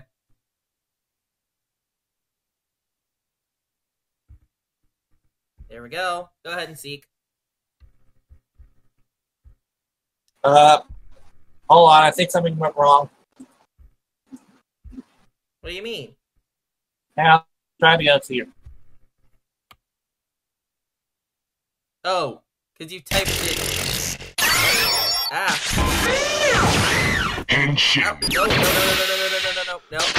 No. Sorry, guys. We have technical issues. My bad. Mop. What is that a reference to, anyways? I don't know. Oh, well. Anyways. Lightning round. Loopat version. Clock I have up. to. You didn't give me time. Sorry. I can just click it. No. I'll do it. Just give me Q. Give me Q. Alright. Lightning round. Lupat version. Clock up. 1, 2, 3. Wait, stop the thing. Okay, there we go. There we go. Huzzah! There we go. Anyways, so we have 4 stories to go through. First off, we have the custody battle between for Good Striker between the Lupins and the Pats. Mm-hmm. In which we get some rather interesting backstory and character development for Good Striker. Yeah. Maybe this little rust bucket isn't so bad after all. He still needs to get in the pot. Get in the pot, ready. And then we have I knew you would like this episode. I will say this right now. Fuck the Lupat superintendent boss. Or the Battleraizers superintendent boss. The deputy commissioner. Yeah. Yeah, fuck that guy. He is such a hard ass. And then when it ends up that Sakuya does something right, he ends up being a total kiss ass. Wait. It's over. I got you. Hang on. Yes. Your thoughts into independent in a nutshell. He's an asshole. Exactly. Also, Thank thank you for you, using Modern Back to Reply. the Future. Thank you for using Back to the Future 3. You're welcome. That one's actually my favorite out of the trilogy. Huh. Anyway. Anyways, so brain. Although I will give it props that it did give Sakuya a lot of character development. And Hilltop too. Yeah. And even though it's just Actually, but now I discussed it with Silver when we watched the episode. One way I feel they could have done with that superintendent character is, well, instead of having Sakuya be framed for basically the well, how should I put it? Humiliating the superintendent. Have basically a moment where he saves a woman from a gangler, and he gets interviewed by several reporters and such, and he gets tons of attention, and he gets full of himself.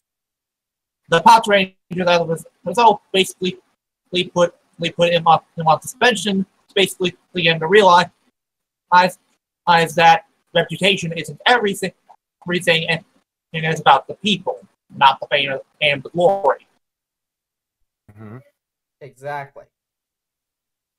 Anyways, let's move on to, and then of course we have the next 2 episodes, which are of Mr. X. Well, the Lupin collection, and then and Silver. Oh right. Well, you guys already announced the different Lupin collection stuff, so we don't need to go over it in the lightning round. Anyways, so we finally get to meet Mr. X, aka Noel Takao. I love this guy. I really love this guy. I know, right? I do too. Isn't it like if you took the swampness of motherfucking Tsurugi and combined it with the goofiness of Ikari Guy? Yes. Mm-hmm. Just, this guy knows what he's doing, and he is just such a good character overall. And it's obvious that he has some sort of hidden agenda, which makes him very mysterious, and just, he's so good. He's really freaking good. Yeah. And it's like, he's got this weird charm to him that you just can't help but love. He's got this weird charm to him, and it makes you overlook the fact that, yeah, he's kind of playing both sides. Because on one hand, it's like, oh, I'm actually being a spot, or for the Battleraizers, he's basically like, "Oh, I'm being a spy for you guys. I'm infiltrating the Lupin Rangers ranks and figuring out their secrets." Where with the Lupin Rangers, it's like, "Oh, I'm just playing those guys. I'm actually on your side." When honestly, it seems like he isn't on anybody's side. Yeah. Correction, he's on one side. His. I think that what he's trying to get at is the fact that he realizes that there's only one main threat to this whole thing, and that's the Gangler. So Yeah. So And he like he says in the episode, he fight for a life of peace. exactly. So Noel also seems to know a lot of gang wars since he classifies the ones he sees as status doubles, status gold. Very interesting. Status double for Gangler that have more than one collection piece, and the whole status gold thing is actually relevant to the interior design. I'm guessing that status gold probably means that they're a higher rank. And it also refers to the state, because Ghosh has the gold safe on her back. Yeah, but she doesn't have two safes. Whereas with Destra, wait, doesn't he have 2 safes as well? He does. Yeah. But are they gold? Hang on a second. They are. Oh, so that means that he's not only a status double, but he's also a status gold. So does that make him a status double gold? I love gold! Shut up, you weirdo.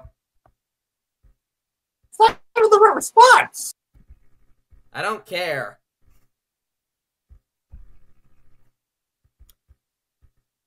And then there's DeGranio, who I don't know how many he has.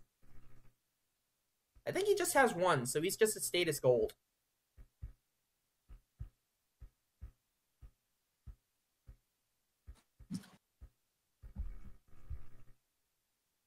But that's definitely something that's interesting.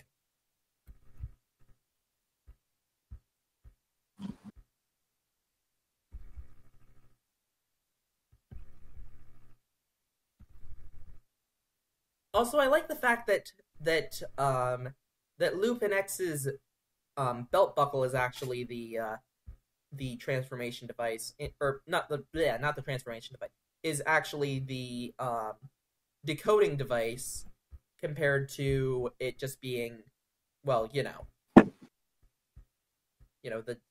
dial fighter.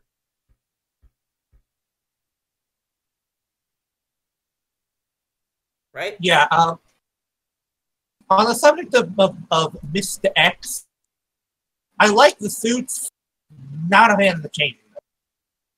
Yeah, I can understand where you're coming from with that. It looks very coupled together. And not only that, the toy version of that thing looks way smaller. Yeah. Like, you see a commercial for the toy commercial for that thing, you see the problem in the show, you're like, holy shit, what happened to the scale? But yeah, and I think that we've pretty much caught up with all this stuff. So yeah. Anyway, one last thing to talk about is that at the end of episode 22... Wait, we forgot to mention, Blue Striker is actually friends with Noel. Oh yeah, he is. Anyways, one last thing to mention is that at the end of episode 22, or episode 21, not 22, bleh. The end of episode 21, Noel asks for a little bit of a chat with Kogure, which we end up seeing in the next episode. The episode we're currently talking about, episode 22, Love in Life.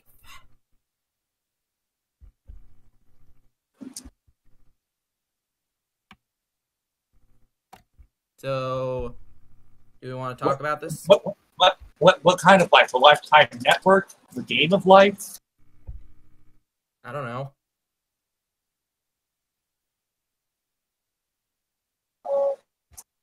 But anyways, basically what Noel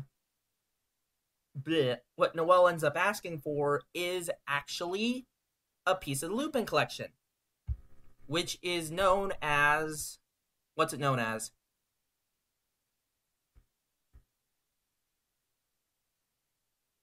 This is what really is the Magic Dial Fighter. Oh yeah, it's known as Voler Maintenant. Or Maintenant, I don't know. Also, where's Flutter? Oh, goddamn, I can't trouble with Mike again. Flutter. Can you hear us, Flutter? Well, he's typing. Well, we can't hear you.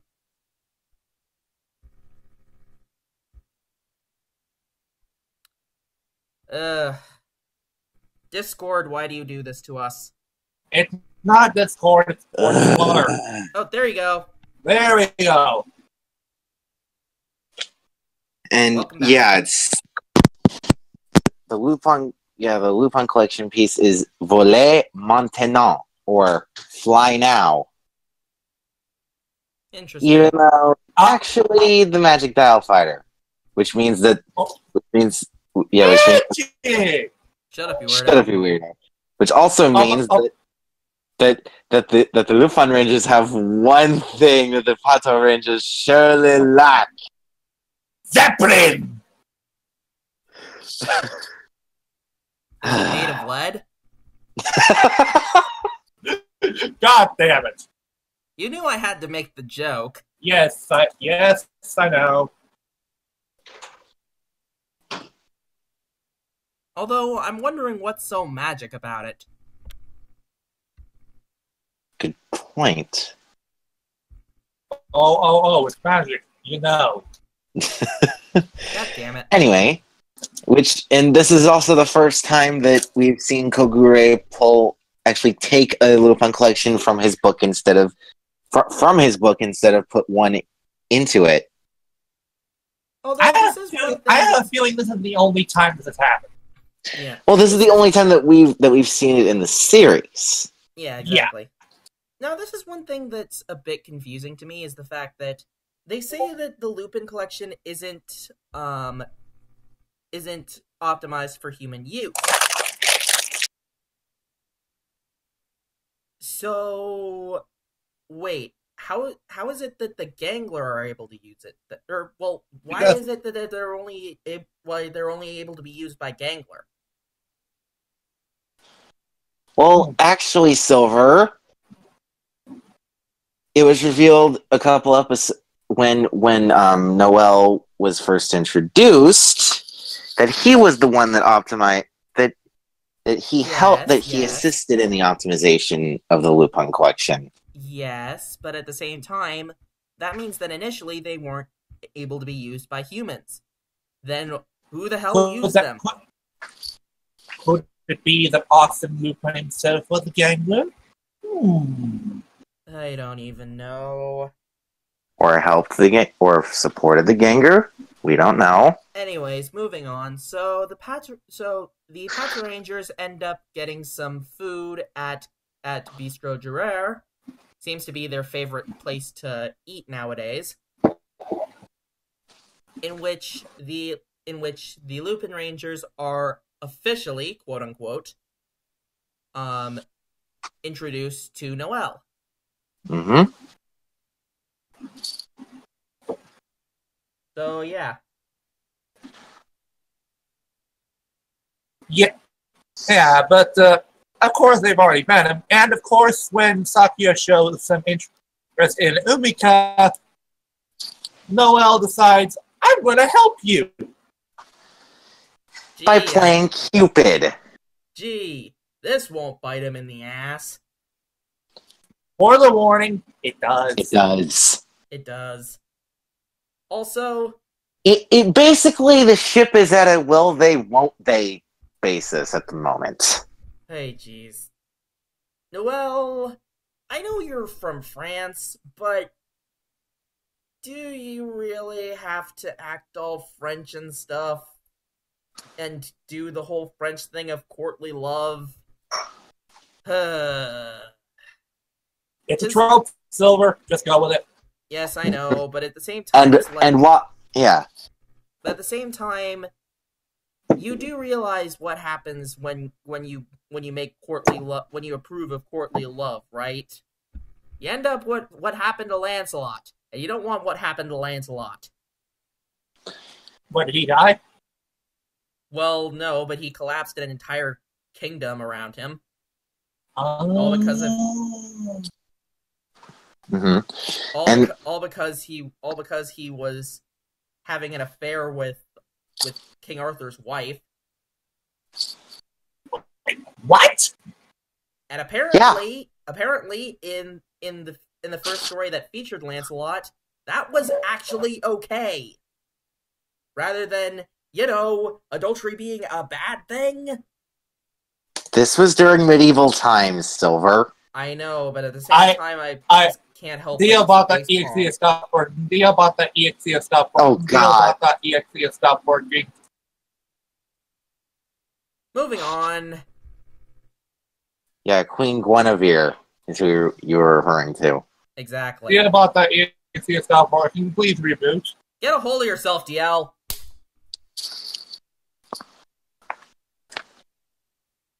Moving on. While Sakuya while Sakuya and Noel were conversing, Noel ends up pickpocketing Sakuya's phone. And gives it to Umika to go and talk to her, or to go and talk to him. And after giving him back the phone, she runs smack dab into a gangler. Demiron Yatmis, who was voiced by Mimi. Yep. Yeah, Mimi from even Maji Ranger. Or Rigel. And how fitting, because what did they receive in what did Noel receive in this episode? The magic dial fighter? Oh, yeah, you're right. They knew what they were doing. You clever bastards. You know what? I feel like this. Hang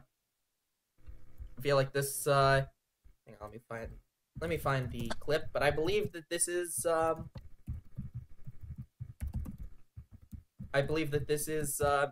Required for this. Where is the thing? We'll go with. I think it's this one. Mamo, you magnificent bastard, I read your book! Exactly. And the gangler in question, Demiron Yatmis, he turns people into fish. Turns people into goldfish and has a staff that is reminiscent of a goldfish scooper. How is this relevant? You ask? Because this episode premiered on July 8th, 2018. One day after Tanabata. Someplace else, okay. You're out there. Tanabata? What? It's a Japanese festival. It's a very famous holiday. Don't you remember that one episode of Kyoryuger where they were all on vacation? Oh, that was during Tanabata. Oh, got it. So, and Tanabata is also related to Zeronos' theming because because Tanabata has to do with two deities that end up making constellations. Also, Vega and Altair. Or Horikoboshi and Orihime. I believe it's pronounced Altair. Same difference. Also, goldfish. Are they flare blasted? Not that goldfish. Not that kind of goldfish.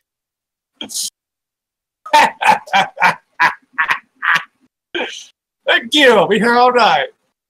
Anyway, during the battle, Umika ends up getting turned into one and put in Demiron's bowl. Now, one thing I think would have been interesting is just instead of when they get put in the bowl, they get turned back, only shrunk.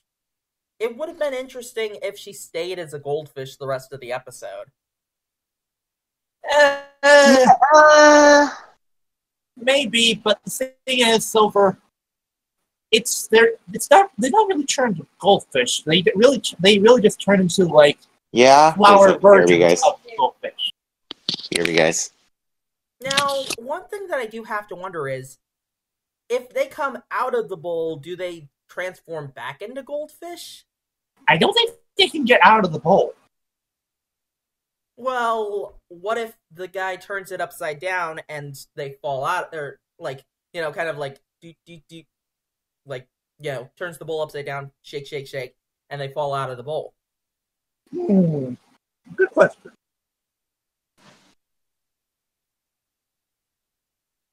The answer is yes.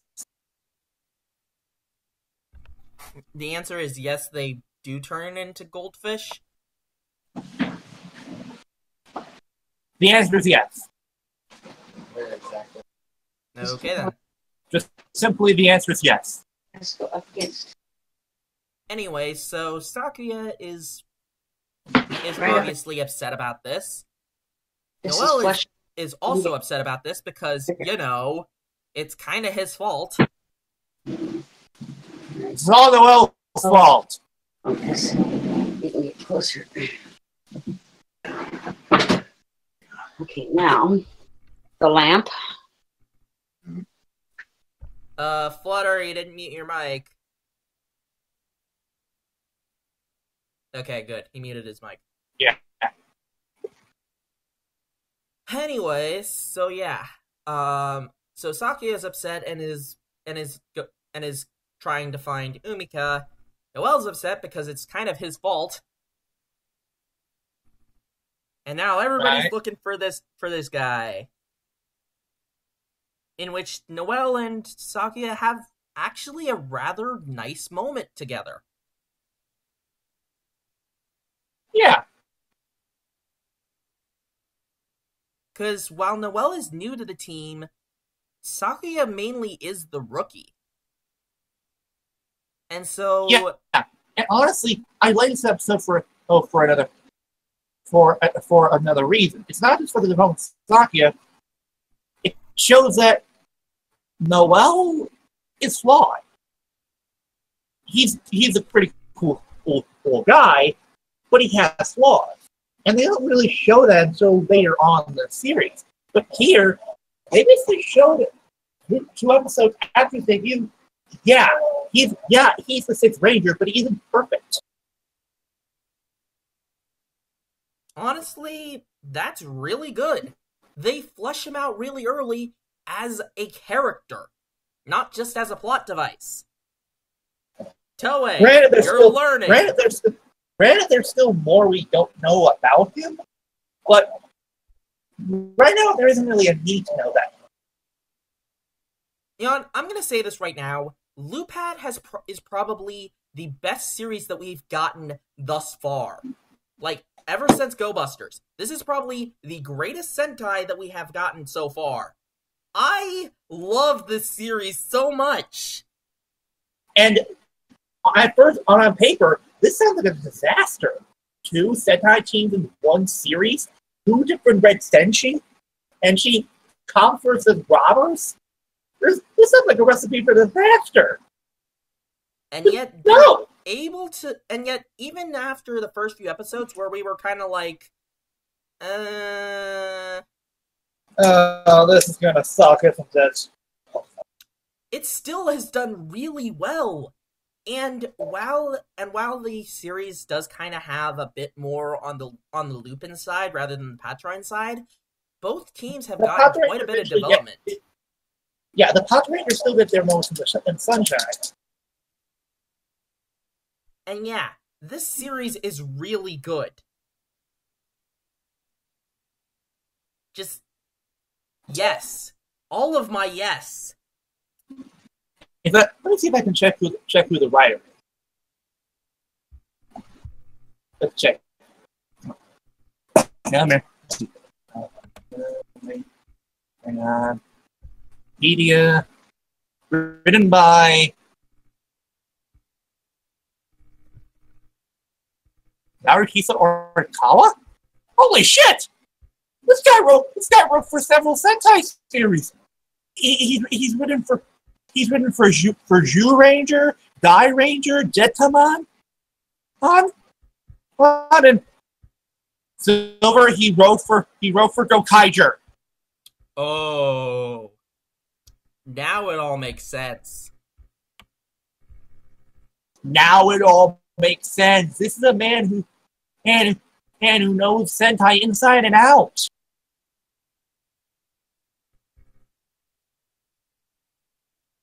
So yeah, this series has just been really great. Anyways, let's get back to the episode, shall we? Sure. So Nigo and X end up. Well, first Nigo ends up jumping into the fishbowl to try and rescue everyone. However, when he's not able to do it, Patron X comes in. Now, here's something to mention. Throughout the episode, Umika has faced a little bit of a dilemma.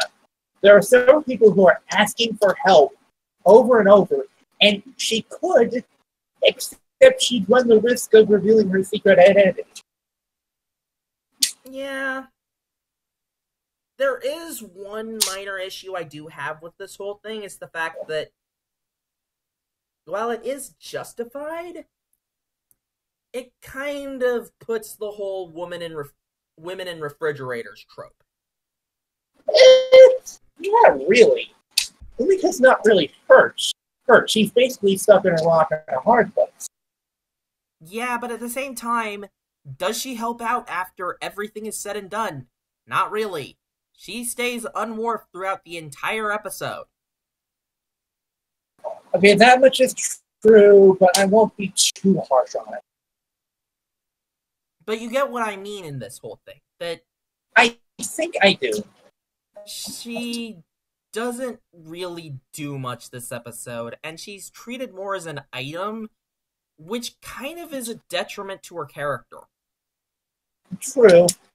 Honestly, I think we need an Umika development episode real soon. It's been a while since the last one. Yeah, definitely. Hey, who knows? Still, even when the Lupin Rangers... Next week's episode is Toma focused. Maybe the one that'll be people from Umika. Maybe. We will see. But yeah, when the Lupin Rangers end up fighting against, I forget his name. We'll call him Flower Man. No, wait. Call him Plant Man. It was Demiron. Actually, I think it kind of looks like Plant Man. God damn it. Anyways. And I'm back. Sorry about that, guys. Welcome back. We were talking about how Umika kind of gets the shelf this entire episode. Yeah. Good they use the word shelf rather than something else. Mm-hmm. Yeah. But you get what I mean. Yeah. Anyway, Sakuya ends up getting Flutter. Oh. We already talked about that. Oh. Have you talked about the Lupin collection yet? No, we have not. Oh no, we haven't. The Lupin collection this week is a repaint of the Gosei Blaster and Shark Header from Goseiger. Its name, La Pouille Violet. its Hold on, English hold name. on, Purple rain, purple rain. Damn it! Damn it! Sorry, I was had yeah. to. I was about to play the song. Okay, you can play the song. All right, hang on. All right, hang on. Which this actually isn't the first time that we've had a Prince song be the English name, be based off the English name of a Lupin collection. You got? Really? Yep.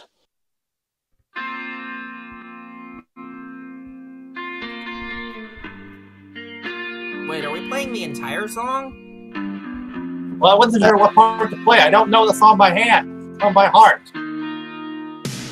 Then maybe we should just I never meant to cause you any sorrow. But yeah, 3 weeks ago, you guys remember the techno brace from 3 weeks ago?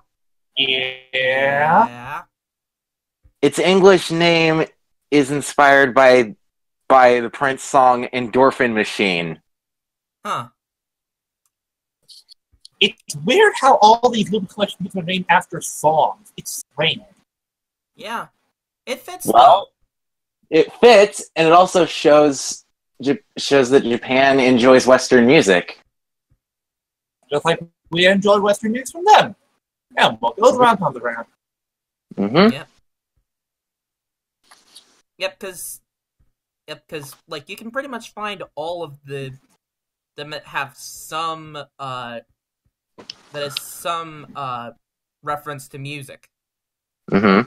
Anywho, so after Wait a after minute. we get a Pitchcock's Lupin collection was inspired, or name was based off of a song done by Chuck Berry?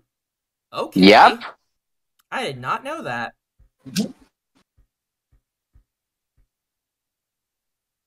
Anyway, so after we get a admittedly pretty badass finisher from Mr. X, Lupin Blue and Lupin Red, The Ceiling X Strike. and we of course The see Stealing X Strike, actually. Yeah, we see of course that Ghosh makes the monster grow. Blah blah blah blah blah. However, this time, Noel it's asks, Lupin X's turn. Noel asks for Kyrie and Toma to summon forth the thunder and fire your vehicles, in which and after which Noel summons the X Train Silver. Wait, the X Train you? DL. You want to get slippered? I'm fine. I'm sorry, but after which he summons the X Train Silver, it is time for X got time. Yep. Well, Yeah. Lupin X got time. Yeah, Kaito X got time. Wherein we see the admittedly badass as debut of X Emperor Slash. Nice.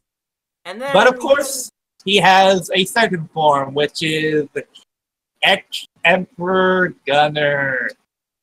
Yeah, which is his K-Slots X got time. Yeah. Honestly, I don't mind it that much. It definitely has the genius factor to it. Mm-hmm. Honestly, the problem is it seems too bulky. It's a little unwieldy. I prefer the X Emperor Slash because it seems more mobile. That's fair. Yep. And also, it's very flashy.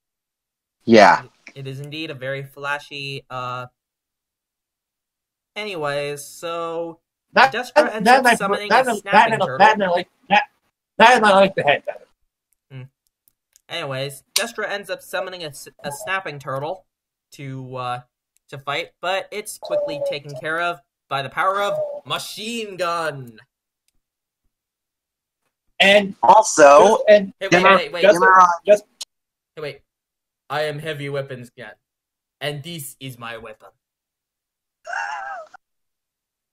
has he not met one that can outsmart bullets? Oh boy. Yes, I know my Team Fortress 2 as well. Anyway, speaking of Demeron's costume is a remodified and repainted version of Margarita's costume. Mm. The eating gangler from episode 7. Interesting. Oh, wait. Was that the one with the weird... Oh, that one. Mm-hmm. That one was weird. It was. Mm-hmm. It was some really good character development for Umika, though. Mm-hmm. Yeah. The monster stuff, though, that was... Mm-hmm. Anyway. Yep. Anyway. So, wrapping up, of course. Yeah. So, basically, we have... Yeah, Ex-Emperor Slash ends up defeating Demeron, then Sakuya and Umika. And when Sakuya basically make sure to check on Umika, she says, and I quote, "You're a real good person." Or you're a nice guy in the TV Nihon sub. Yep. Which pointed out by Noel, or which Sakuya himself pointed out when Noel told him that. Yeah, that's basically the phrase used whenever Sakuya is rejected. He just got friend zoned. Well, not necessarily friend zoned. Like I said earlier, it's will they, won't they. That's fair. Flutter, I doubt those two will get together. It's just some of their day in front of the audience. Yeah, but Well, here's the thing, Flutter. Umika, Sakuya might think a lot of Umika, but Umika does not give a shit about Sakuya. True. Tis a shame, but oh well. It's like that phrase goes: "Love is a two-way street." Mm-hmm. Mm-hmm. But enough about romance and all that crap. Next episode. We've got the debut of new generals. Well, they're not generals. They're just a gang of monsters. The Lamon gang, comprised of their first diabolical, evil battle against the Lupin Rangers is a cooking fight. Oh my! It's against Toma and Noel. The pinnacle of evil. Woo! Ooh. Yeah, we have Giwi Newsy, who is a repaint / remodel of Pitchcock. Oh boy! Wait, Newsy? I hate that music.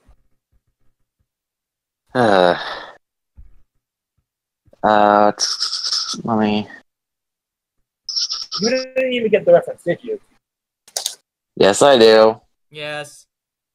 Raimon Gaurufang, who is a repaint and remodel of Garat Nargo. Let's just hope that he doesn't share Pitchcock's ability to change people's gender. Yeah, let's just hope that Giwi doesn't share the ability to change people's gender. And can we actually hire some actual female actors to play the males?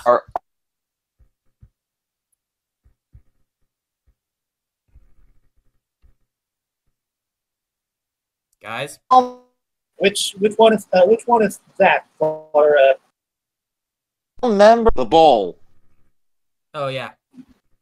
I think it cut out a bit. You're the one who's gonna die next episode. Anyway, so yeah. Now then, start about plug in. Wait, hold on. Who is this freaking geek? Who is this guy? We have Emgo, the freaking geek himself. Many of you guys may know him for his Transformers reviews, but he also does some... Recently, he has stepped into the world of Tokusatsu and has done the Kamen Rider and Super Sentai. No, he's been doing that for a while, actually. yeah. But yeah, No, go ahead, Silver. We all really enjoy his content because he's a very entertaining toy reviewer. Especially with his whole thing of Side Pac-Man! And of course, there's his lovable, faithful companion, Mascot. You mean his minion? Dave!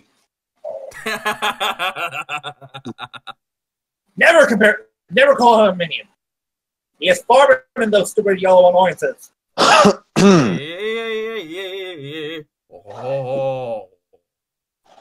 Hey, Flutter. Yes. The hug.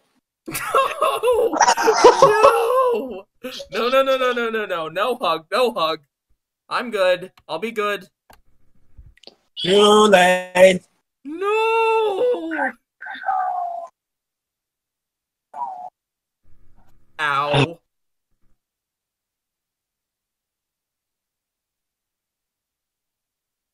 See? What have we learned? Hugs hurt. That and Don't be a troll. don't call Mascot minion. Okay.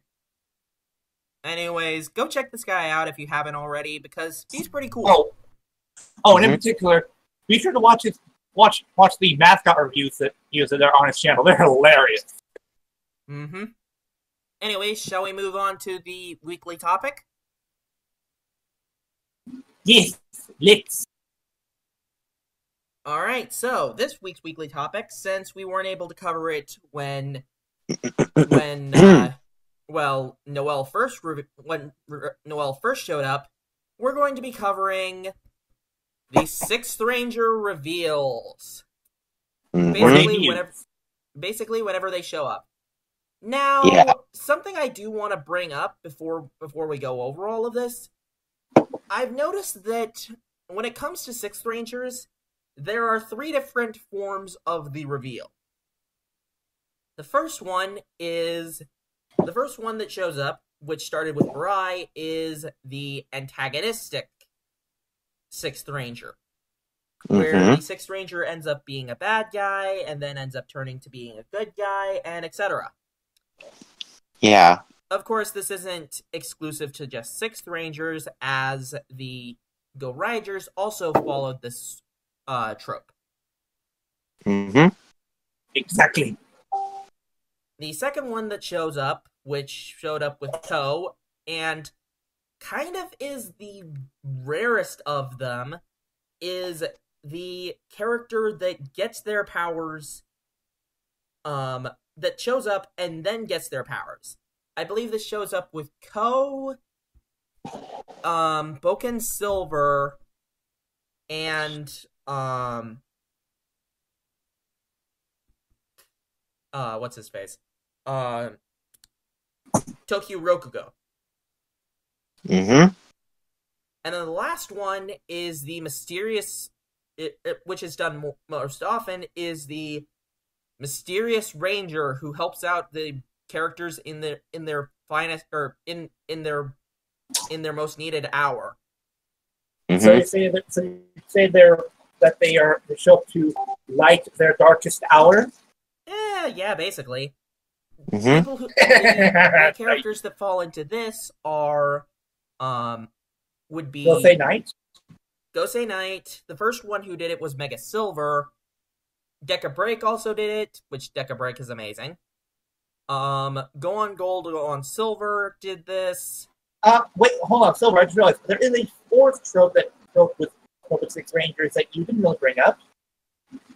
It's similar to the first trope, though. Six Rangers that were once monsters first turn into good guys. That's fair. Mm-hmm. This was prevalent with Loki from Gal Ranger. I call it a subcategory. Yes, Roki / Gao Silver, and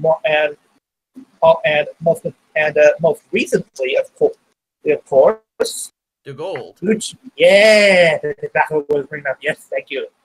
Yep. Yeah. Lucy, who was possessed by the Gold, and then he got out of the Gold, and you know the drill. Mm-hmm. So now it was a break in to break out. Did you just make a Persona 5 reference?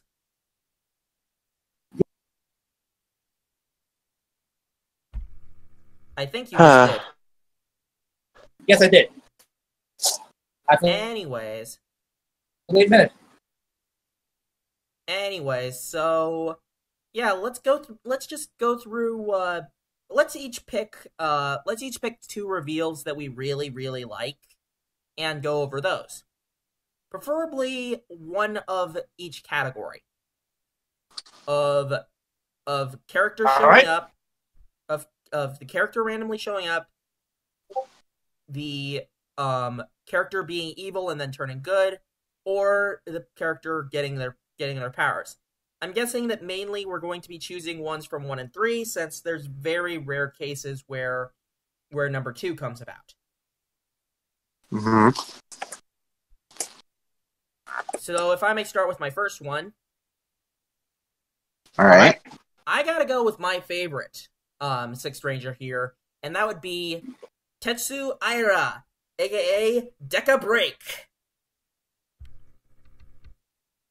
Because, let's be honest here, Deca Break is awesome. Mm-hmm. I've loved this guy ever since I watched Deca Ranger. He's so... So, hold on. Silver, question. So, do you think there is a better Sixth Ranger than Deca Break? Nonsense! You caught on the joke. Excellent.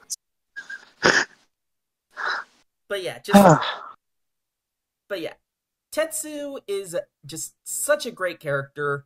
He shows up to help out the Deca Rangers, and he really just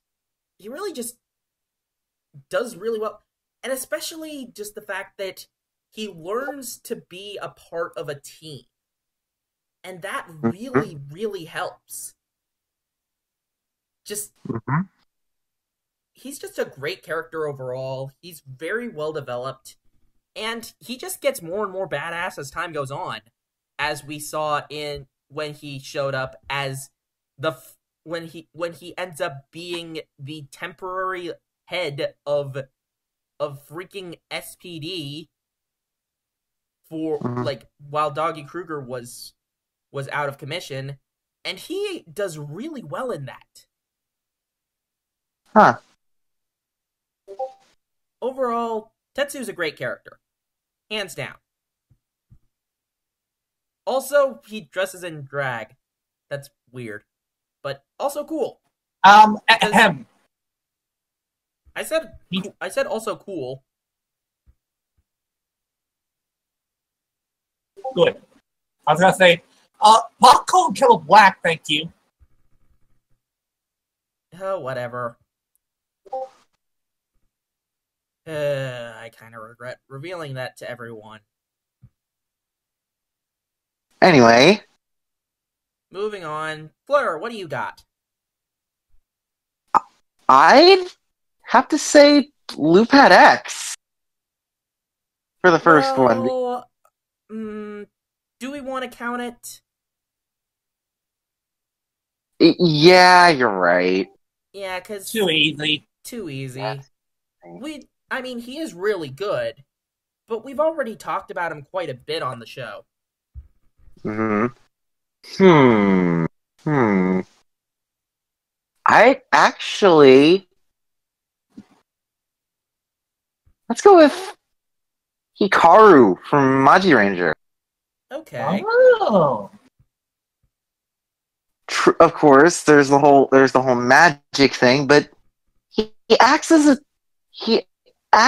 teacher to the other Senshi whenever necessary, and of course his introduction was as comedic as can be, while referencing the whole princess and the frog trope.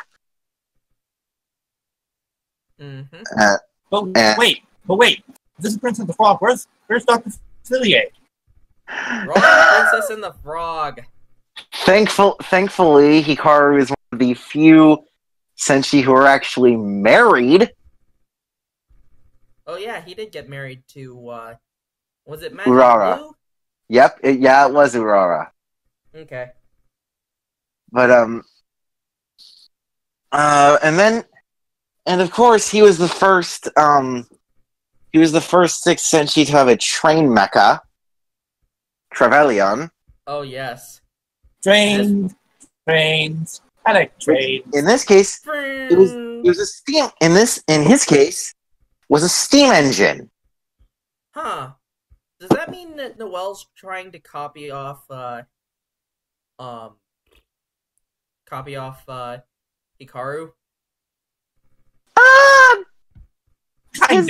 His trains look more like bullet trains.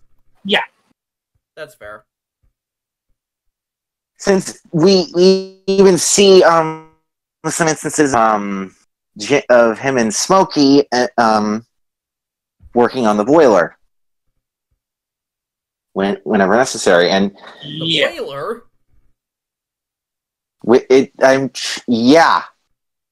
That was an Oddworld Abe's Exodus reference. Oh right. The boiler. And he also his main weapon was really cool too. It was a lamp. It kept with his theme. A magic lamp. Mm-hmm. And it also gave. Sadly though, her Robin Williams genie was not inside the magic lamp. However, there was. I mean, Smokey's just as good, right? Yeah, Smokey's just as good. True. But guys, you can't be Robin Williams. No. Yeah, I guess you're right. You ain't never had a friend like him, and we never will. Rest in peace, Robin Williams. Anyway, DL, go ahead. DL, go ahead with yours. All right. This one is one that was very recent. Actually, happened last season. I'm talking about the debut of excuse me. I was poorly timed.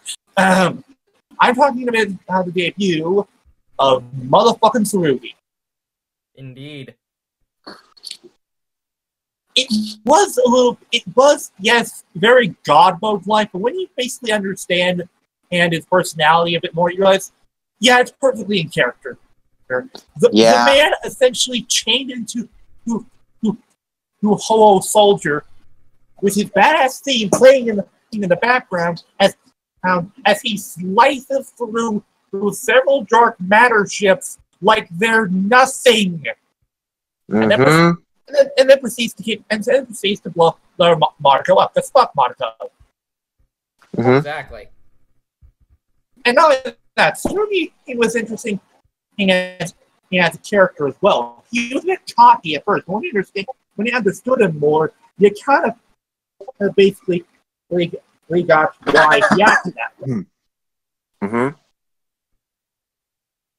Yeah, exactly. The only thing I think was bad about his debut, we debuted him immediately after we lost Scorpio. Oh, right. That was not very well done. They should have waited a whole episode, I think for that. Yeah. Mm-hmm.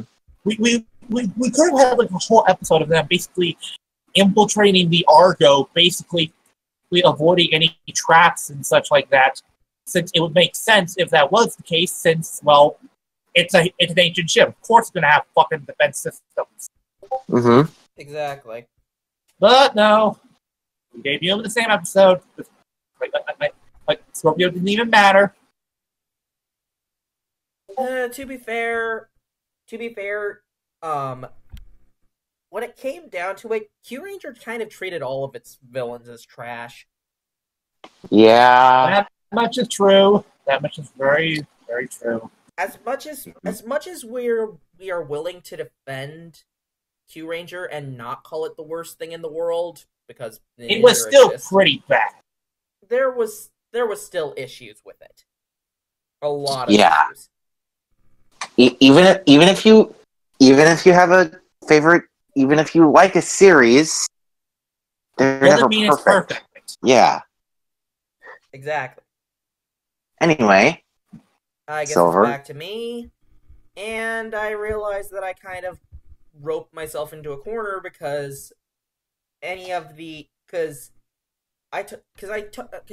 just talked about a Type 3, but I don't know too much about any other Type 1 or Type 2. And if you want, Silver, I can keep going. I mean, I could talk about Uchi, but I kind of want to leave that to somebody else. So screw it, I'm going to talk about another Type 3, 2 Type 3s actually, and I'm going to talk about my favorite Sentai. You guys know what I'm talking about. Let's talk about Beatbuster and Stagbuster. Ah, yes, the dynamic duo. Mm-hmm. I love these guys so much. And don't cover me, Jay. Don't cover me, Jay. These two are great. And when they showed up, it was pretty great. Trying to remember the episode they showed up in.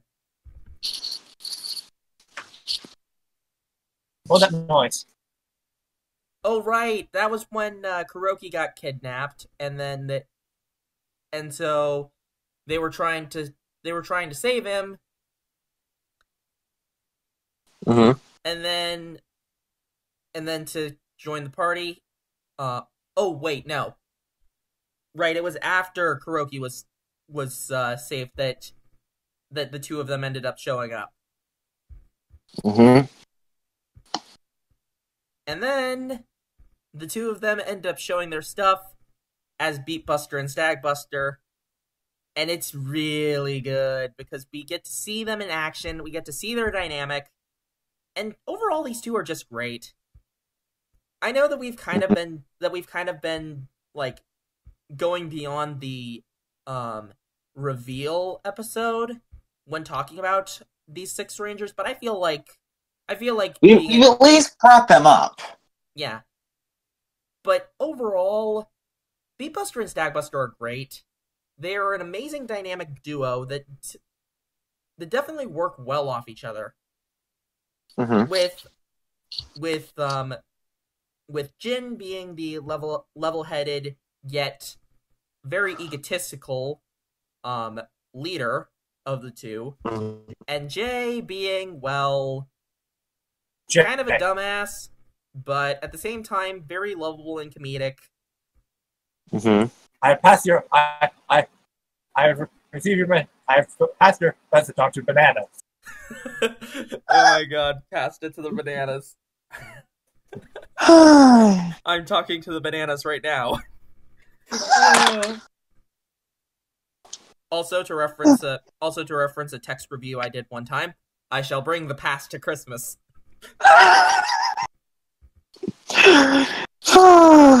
God. Good times, good times. Alright, so. Anyways, Flutter. So yeah. Stagbuster and Beatbuster are pretty awesome. Anyways, go ahead, Flutter.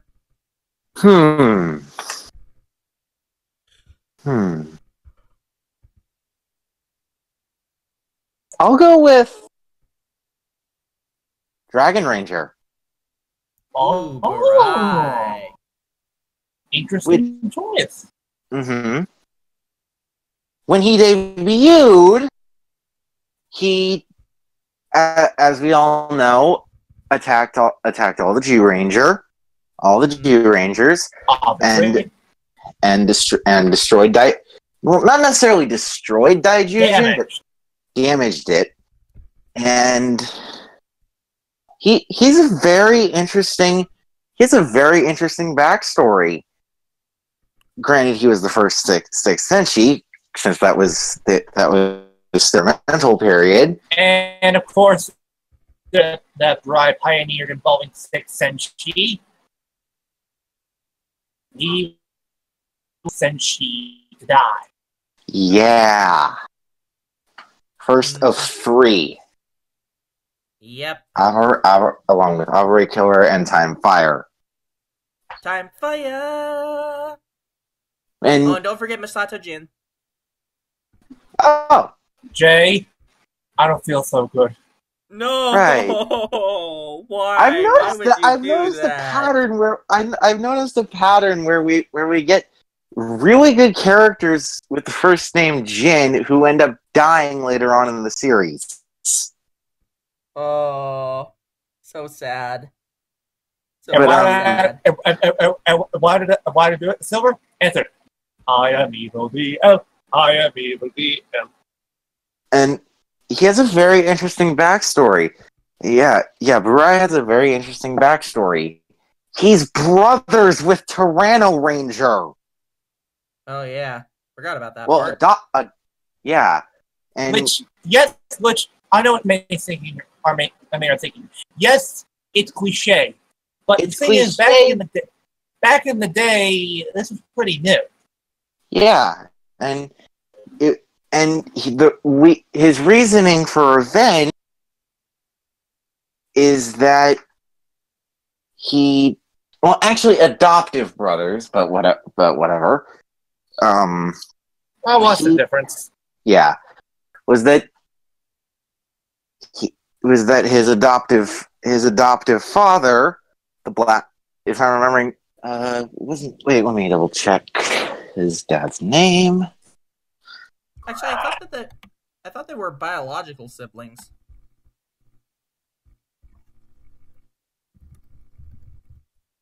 I think they were biological siblings. Oh yeah, let me double check. Yeah, and then. They were right. But then Geki was taken away as a young child. Yeah, by the Yamato King. By the king of the Yamato tribe after the Black Knight ended up dying. Mm-hmm. And after the Yamato King killed the Black Knight. Mm-hmm. This is a scratch. A scratch? You're awesome! No, it isn't. What's that then? A first wound. Now come on. Wait a second. You stole my joke! You stole my joke, goddamn! I was quoting immediately after you finished the sentence. Okay. I find this interesting. What? Guess who was voiced by Saber Ranger? Who? Dragon Ranger? Yeah. Who? Trunks. Oh. What? Yep. Who was also Smokey in Monty Ranger. Well, okay then. So, wait. Oh, I got her. I was a boy. Now I'm a cat. Also, wait, what's that reference to? College humor. Yeah. Yeah. And I was a boy. Now I'm a bat. And he was in suspended animation until his cave was located and resurrected by Gnome's grandson Ryota. Which real quick, so yes, he thought that disobeying his father and waking up the guy would be a good idea. Yeah, he was a bit stupid. Yeah. I guess you could call him a dummy. And dummy. Yeah. I think And- that's oh. I think that's fine. And Alright, fine. fun fact: guess who he was? Guess who he was played by as a child? Who? Ko. Oh. Oh! Oh my. Mhm. So in other words, in the following series, he essentially we get his chance at being a ranger again. Mm-hmm. Or being an actual ranger because Yeah. You get what I'm saying. You get what I'm saying. yeah. That's interesting. All Anyway, right. So yeah. So DL, who's your last one? All right. I picked a good one. Okay. I have picked the one I'm picking. Jewel, the world. Of course you make that reference. But in all seriousness, the thing is, at first I didn't like Jewel of the World after his debut because I feel like he was so much weaker and a lot more pussy. But since the Geodric Cinema, he's back to being a bad. Mm-hmm. But the thing that I love about Jewel of the World's debut is how he freaking runs through the Geodrics like they're nothing. And he Much like Dragon Ranger. Yeah, pretty much. Oh, the thing is unlike my Dragon Ranger, he's got 4 forms he can use to wreck their shit with. There's the wolf form, the crocodile form, the rhino form, and the beast unleashed form, aka the fuck you, I win button. Mm-hmm. Mm-hmm. Like, seriously, he changes it to that, you are done. Mm-hmm. It's like Super Dino mode, except well, with beasts. Yeah. Indeed. Which honestly, I'm hoping that they actually do adapt Geodric. That would be pretty cool. But regardless, what made Jewel the World the debut of him so awesome is because he basically is. There is small build. They build up to his appearance for several episodes. They talk about capturing different human and such, and then we see this dark chamber, tons of human hung up in chains, and the genus inside of the chamber. And you know, just from that tear, holy shit, something's about to go down. Mm-hmm. And something does go down. Yeah. Something goes down, and he kicks their ass, and something fierce. Mm-hmm. Uh-huh. Mizell later on was only okay at a character. I honestly feel he did get better later seasons, but I feel where he truly shined within the Versus movie because he basically finally was on par with how he was when he was evil Jewel of the World. Ah. Well, he even had his phrase as Jewel of the World, I'm on a completely different level than you. Huh. Neat. And his last name literally means world in Italian. Mondo Vital. Interesting. Mm-hmm. Also, one joke. Also, before we finish here, I think this joke. That was them. DL. I had to.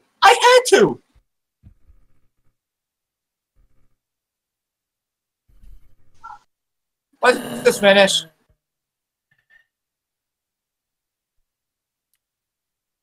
Time for the keyword puzzle, kiddies. Mm-hmm. I'll get you for this later. Uh-oh. Let her help me. Anyway. The rules are simple, everyone. Y'all know them. It's up on the screen. Y'all know right this by now. I know. Blah blah blah blah blah blah blah blah. And, ladies and gentlemen, our resident Scotsman was the one who chose the keywords, but he is not here. Oh, but wait, Silver. Here's the thing. Thanks to the bot, we now have a new feature. Oh? We can actually play. We can actually play the keyword theme. Oh, yes!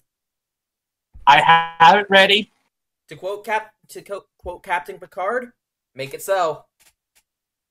All right, Captain. I will.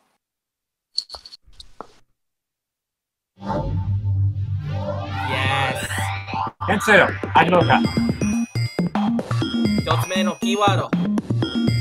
サイボール。二つ目のキーワード。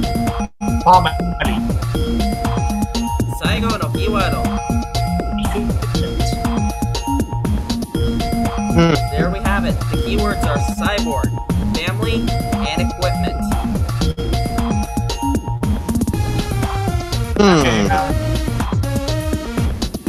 Jan person? Nope. Try again. Kamen Rider X. Nope. Kamen Rider Super 1. Nope. Let's do strikes. Hmm. You got one guess left, Silver. Family equipment.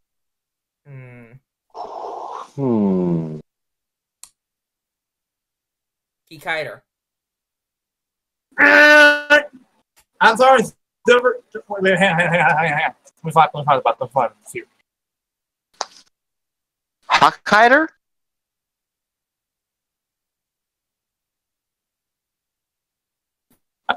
All right, hang on. Flutter, Silver. Repeat your answers. Flutter said Hokkaider. I said, what was it? Keykider. Let's see. Judges? Oh, I am sorry. That is incorrect. Flutter, you have one guess remaining. Cyborg family equipment. Bicol?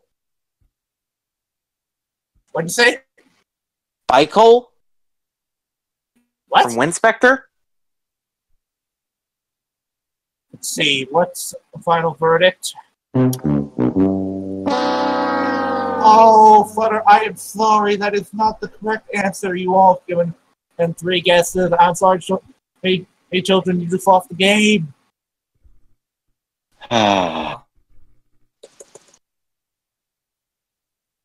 Alright, well, I think that'll do for this week's episode of the podcast. Anything you guys want to say before we wrap things up? Yep. What's we have to do our sign-outs. What did you want to say, Flutter? No. Wait, what did you say, Silver? You cut out. I said anything you guys want to say before we wrap things up? Nah. Okay. Well, I have been your resident Radiant Rider, Silver Maxis, telling you peace out, stay awesome, stand up, za, Vangaro, and look forward to more. Oh, and look forward to more. Yeah, and look forward to more changes to the podcast as we move on with the summer that we have. See you guys next time. I have been your flamboyant flyer, Flutter98, saying, so on flyers. Hold on, Silver. Are you sure it's not sit down the Vanguard? Oh God. Okay, that's it. You're going to the black hole. You don't even get to say your. You don't even get to say your whole thing. No, you can't do that. You can't do that. That's unfair. Too bad. I just did. Hey. Hey. Fair, Silver.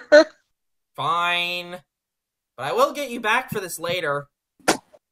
Right, of course. Anyway, I have been your real god, DL and Flutter, reminded of this past by Toku and please get to play their name more god that Kuroto. And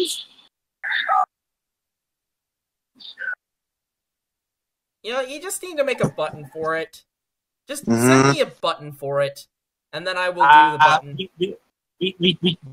We don't have a chow button. We can make one. We have the technology. Mm-hmm. We can make it better, faster, stronger, more alive. Yeah, wait a second. Where are we, guys? Well, Flutter, we're Okay. about to leave. Okay. Right. Yeah. Bye, guys. Ciao. Adieu.